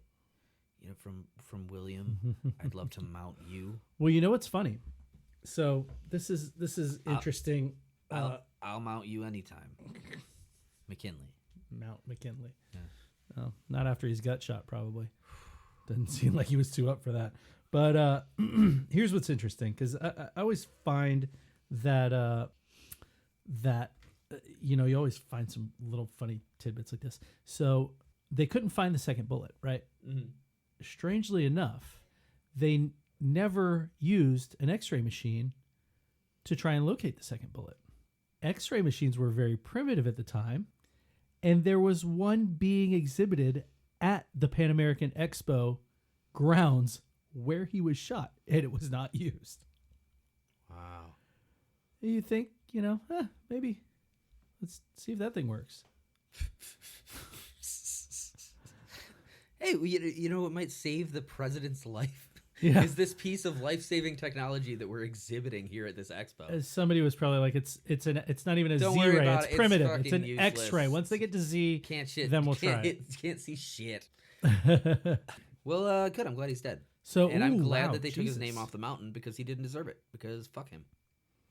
Well, Denali is actually probably a little bit more Sensitive to the people heritage of the people that live in the that area. lost that land without asking anybody to lose them their land for them. Without asking anybody to lose them their land for them. Hey, would you guys be kind enough to lose us our land for us, please? We've decided that we are tired of it and we would like to have it given away. You want to know some wild shit about some random presidents? I just did this as like a little fun like outro, honorable mention. We have a lot of honorable mentions on the show. Zachary Taylor. Zachary Taylor Johnson, After one of the kids from Home Improvement. That one. He was the blonde it one. was Brad. Taylor Thomas. Zachary That's Taylor Jonathan Thomas. Taylor Thomas. Zachary Taylor Bryan was the blonde kid. Oh, really? The older one. Probably, I might be talking about. Yeah, you sound crazy right now. Hold on. Zach Taylor only served 16 months in office. He died from eating too many cherries What a stupid piece of shit. at a 4th of July celebration in the Capitol in 1850. He ate large amounts of cherries and gulped iced milk. The combination of the acidic cherries along with the milk is believed to have caused gastroenteritis, causing severe cramping, nausea, dehydration, and eventually death. Zachary Ty Bryan. Oh, dumb. Yeah, he did 203 episodes. Okay. Iced milk. Iced milk and copious amounts of cherries. Apparently, Lyndon B. Johnson, who was a brash fellow historically, Also a Johnson. he was a Johnson. You know what's crazy? Lyndon B. Johnson. I meant to say this. He be Johnson all the time. I meant to say this earlier. So, of the two presidents who were assassinated, pow pow, you're dead here, Pang pang. right? JFK and Lincoln. Uh-huh. Both were succeeded by Johnson. JFK shot in a Lincoln. Lincoln shot in Ford Theater. Ford. No, they were. No. How's that go? JFK shot in a Ford. Lincoln shot in a Ford theater. Is that it? Yeah, that's it. Oh, okay. It's also something to do with their secretaries. There's a bunch of weirdo little connections. Yeah. Well, LBJ, who succeeded JFK, and Andrew Johnson succeeded. So two Johnsons succeeded the two guys that got popped off. Yeah, weird, huh? Yeah, weird. That's probably one of the weird things is they both had Johnson VPs. But LBJ was Always just had a Johnson waiting in the wings. historically, I bet he would Ready have to preferred a jam Johnson in their the way wings than a crazy actor with a pistol in the wings. They got a Johnson just waiting to shove themselves into any open space. Oh God. So Those are penis jokes. But yeah, no, really? Shut Johnson. up. Get out of here. I hate Mondays. Oh my God. I don't like Mondays. So we're going to get through this. LBJ, brash fella. Historically, everybody, he's a real fucking dickhole. He was basically... Brash fella. Apparently, one of his things was if he was in the middle of talking to you and he decided that he needed to take a shit, he would just keep talking to you, walk into the bathroom, leave the door open, start taking a shit, and then didn't stop the conversation. He'd be like, "Come in. I'm not done talking to you. Come in here," and just take a shit in front of you. No thanks. He also famously would just pee in the parking lot of the Capitol building. Oh yeah, well everyone's done that. I've done that. Oh well, okay. I made it a point to pee in the parking lot of the Capitol building. They didn't have parking lots. The horse stablery. I don't know. What that was in the 60s. Oh, Johnson. That Johnson. Yeah. Okay, I thought it was not Andrew Johnson. No, not Andrew Johnson. Okay, Linda B. Oh yeah, Lyndon was particularly he was a foul-mouthed motherfucker. A fuck. Yeah. Everyone knows that. He was a loud, brash, foul-mouthed prick. Known to be a total fuckhole. Yeah. Okay. As, by the way, was Andrew Johnson. To cap all this off, I noticed that our friend Mr. McKinley, right, ran not once, He's but our friend? I'm kidding. Former president of the United States killed by some dick, anarchist, champion of the little man. Champion of the night, man. He ran against... Champion of the sun? Champion of the sun. Anyway, so McKinley ran twice against this guy, William Jennings Bryan. Mm-hmm. Okay? Both times? Yeah, okay. both times he ran against William Jennings Bryan, who was like the big Democratic Party guy. He ran 3 times for president, lost all 3 times. Okay? He was a big Christian, Democratic conservative, great orator, very famous lawyer, all this stuff, okay? So he... Many years later, in 1925, William Jennings Bryan, you should say that his claim to fame is that he ran for president several times. He was an also-ran. But his real big one was in 1925, he got called by the state of Tennessee to run the prosecution against a high school teacher that had taught evolution in school. Right? This is a big trial called the Scopes Monkey Trial. Oh, wow. Okay. Yeah, so... He was the main prosecutor for the Scopes Monkey Trial against another very famous lawyer named Clarence Darrow. Yeah. Clarence Darrow, his big claim to fame is that he had gotten a couple of fucking murderers off.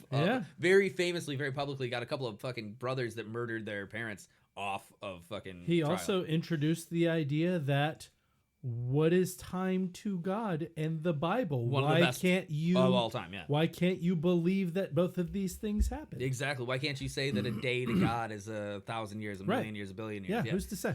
Fucking brilliant. Yeah. Brilliant defense. But he fucking crushed William Jennings Bryan on the stand with that exact defense. Hell yeah. And it fucking ruined him. It's really dramatized. It's dramatized in the play Inherit the Wind. Yeah. It was like one of my all-time favorite. I actually carried a copy. There was a movie too. Yeah. It's Spencer Tracy and I can't remember the name. Some other fucking but bunch of people. Yeah, I know. I watched that. But yeah, black and white. Black and white. Yeah. Great movie. Inherit the Wind.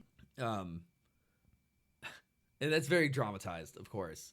But the actual true story of the monkey trial is so fucking bonkers. It's crazy. Yeah. And eventually it kind of came out after all this, and it ruined William Jennings Bryan. In the book or in the play, he actually fucking ends up dying of a heart attack because the fucking defense attorney just drills him so hard. And like, who's to say God's year isn't the same as a billion years? And he's just like, he fucking just dies. But the true story is that it turned out later that the high school teacher in question never actually taught evolution, and that this was a publicity stunt that was drummed up by the town. Oh, wow. Right? Really? Yeah. So like it became a national conflagration. What they really wanted was William Jennings Bryan to come into town because they knew they could get some publicity and some tourism stuff. Oh my God. Yeah. So it's this giant blown up thing, and it fucking ended up ruining this guy's career completely. Yeah, but that's one of my favorite moments in all of history. All of American history specifically is the big trial where the two, one big Christian conservative attorney, and then the low down, dirty fucking gun for hire come together to fight about God. Well, hey, You know? listen. Because the focus of the trial became very specifically, it wasn't about teaching shit. It was about whether or not God exists. Yeah, right. And they fucking clashed like titans. So good. Boy. Well, we've talked about foul-mouthed president, Lyndon B. Johnson. But what about foul-mouthed president's pets? What? Andrew Jackson famously had a parrot who he taught to cuss like a sailor. Oh. To the point that this is, a presidential historical legend. It's not confirmed necessarily, but his cussing parrot had to be removed from his funeral when it commenced swearing so loud and long as to disturb the people and had to be carried from the house, quote unquote. Hey, apropos, like, fucking shit in my fucking mouth, asshole, piece of fuck. It's what you get for decimating native populations, you fucker. Everyone in the house is like, get him out. Get him out. No politics at the funeral.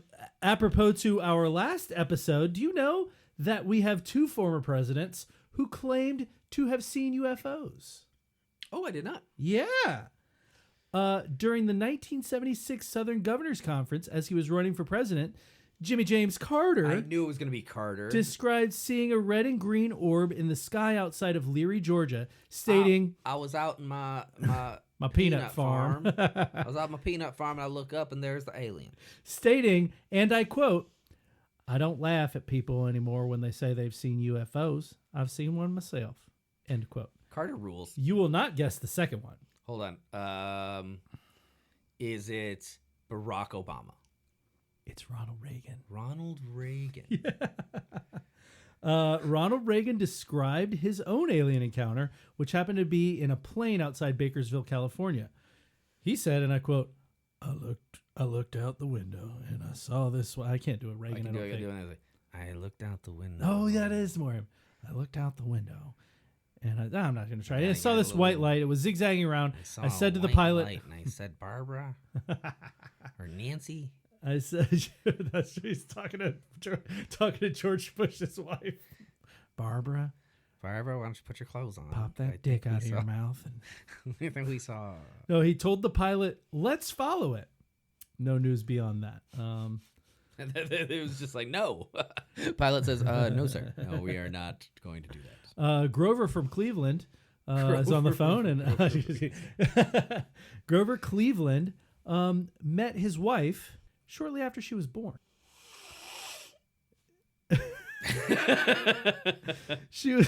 What a cute baby. Can't wait to fuck. I can't wait. I can't wait to fuck this baby. She was the daughter of a family friend, and he would act as her guardian when her father died in 1875. Ooh. Although he went full Woody Allen.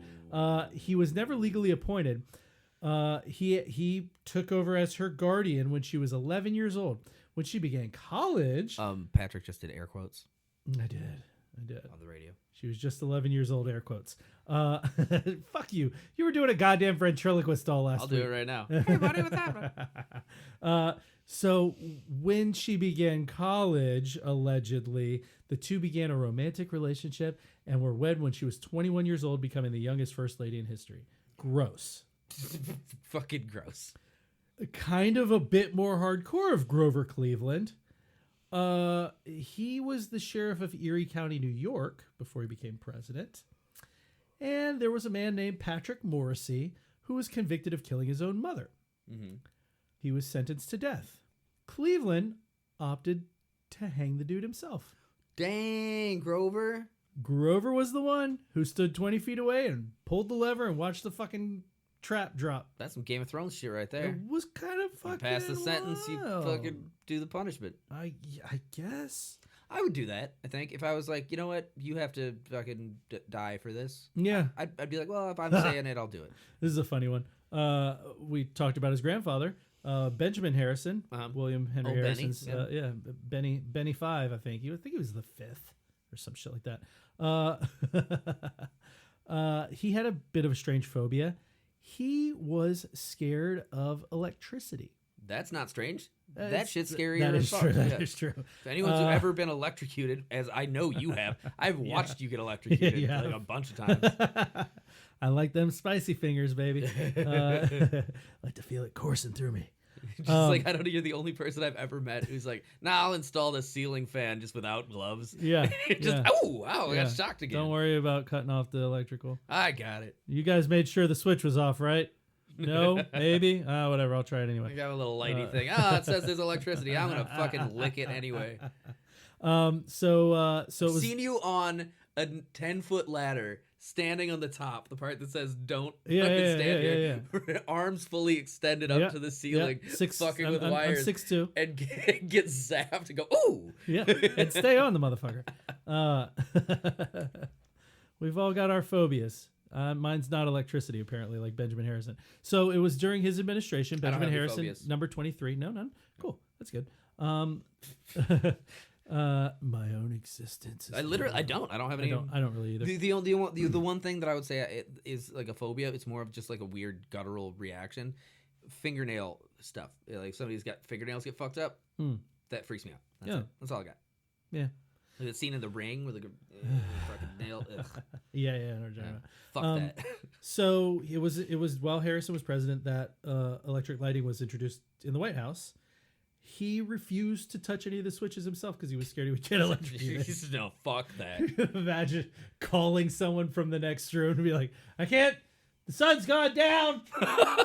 Hey, I still have shit to Matilda? God damn it. Where are you? He's just getting up and like bumping into shit to get. He's working in the dark and just fucking puts a candle up, and so he comes in and flips the light up. What the fuck are you doing? He's like, turn it off. Fuck my eyes. Did you know that that Bill Clinton lost the nuclear biscuit? What? Each president has something called the nuclear biscuit. There's the nuclear football, right? The suitcase, right? What? You ever heard about this? No. Nuclear football. It's a briefcase that goes everywhere. That's got anywhere you are, you can launch nuclear codes. It's got, I guess, a computer or some bullshit in it. I see.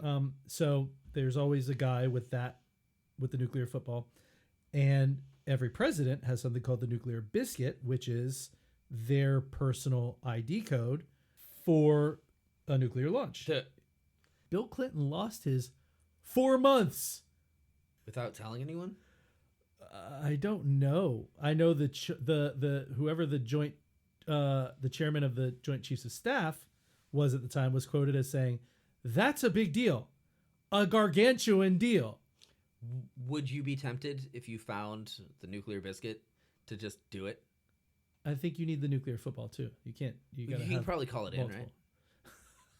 Hey, this is President Clinton. Hey, I'm President Clinton. I want to go ahead and drop a bomb on. I'm a little busy right now, if you know what I mean. But I figured I might just say launch all them. I'm gonna start at the beginning of the My alphabet. code is Albania. Let's just go ahead and drop like 2, 3, 5. Why don't you just go ahead and launch them all? Let's get like 5 nukes in Albania. I'll call you with a B country tomorrow. Okay. Launch all of our nukes. All of them. Jesus Christ. Launch them all at England. We got a lot. All of them at England. That's it. We're done with that. Today's a B country. We're gonna do, I guess, Brazil, Barbados, Bolivia. Barbados is not our country. Bosnia. We're not protecting them from shit. We got a lot of to choose from. I got saxophone to play. Why don't you just do what I said now? I'm gonna blow on this. She's gonna blow on that. You know what I'm saying? Teddy Roosevelt. Teddy Roosevelt was a big boxing enthusiast, and he used to have like underground boxing fights at the White House with his homies. And apparently somebody who was boxing punched him so hard in the left eye that it hemorrhaged and detached the retina, and he was blind in his left eye, and he kept it a secret. Oh, I know about that actually. There's a movie about that. Or not about that, but includes that. Yeah? Yeah, it's very much like Don't Tell Your Mother. You know? Yeah. It's that kind of shit. Calvin Coolidge had a whole fucking menagerie at the White House. He had a donkey named Ebenezer, a bobcat named Smokey, But his favorites were a pair of lion cubs, a gift from the government of South America. They were named Tax Reduction and Budget Bureau. Boo. Right? Get off the stage, Calvin. Thumbs down. Fucking Teddy's over here fucking losing his eyeballs to boxing matches Right? in the White House. Yeah, and this guy's over here. And by fucking- the way, speaking of pets, Teddy Roosevelt had a fucking black bear at the White House from West Virginia named Jonathan Edwards. Who did? Teddy Roosevelt. Hell yeah. Sounds like a Roosevelt-ass move. Yeah, it got donated to the Bronx Zoo eventually, but yeah. I'm a big Teddy Roosevelt fan, even though I also understand that he was a bit of a monster. But he was. hey, that's the delicate dance that you have to do when you're a fucking American. Right? So we gotta it's a constant. I mean, pretty much every country has this. You have to constantly acknowledge. Yes, I understand this historical figure is a fuck, but at the same time, I have to also point out what I admire about them. You know, Manifest Destiny was a real just. our country was fucking founded by a slave rapist. Like, That's what are you true. gonna do? That's true. You're not wrong. What are you gonna do? What are we supposed to fucking do? Well, I with can't this? do anything about It it. sucks. Yeah. I hate it. I think we should wrap the episode on that. Well, hang on. George Washington owned a whiskey distillery. Okay, yeah. So Well, James you Buchanan. want to just do facts about every American president now? He also had wooden teeth with lead in them, James Buchanan cocked his head at all times. like this. I used to date a girl Yeah, like that. he had it. Well, he She had actually she would like kind of bob her head back and one of forth. his eyes was set higher than the other, and so he just always was. I used to go out with a girl who had like an imbalance in one of her ears, and she would just like always while she talked, just kind of like bob her head back and forth. That's weird. Yeah, John Quincy Adams skinny dipped every day in the Potomac River. yeah. That's how you get hard. Fucking ice bath way back in the day. Oh boy. Do you know who played saxophone on the song Baker Street? Yeah, I know what song we were just doing. Yeah, You know who that is? I don't. Raphael Ravenscroft. One of the better names. Still don't know who that is. Just a great fucking name is what it is. Oh boy. All right. Well, Another great name. Do you know the name of Kurt Russell's stunt double from the 80s? Dick Warlock. yeah, that's it. That's a good one. Oh, that is a good one. Anyway, thank you for tuning in today to Delete Everything with Patrick Wall. My name is Riley Bowen. And I'm Patrick Wall, and And I'm Riley Bowen. and I'm Patrick Wall.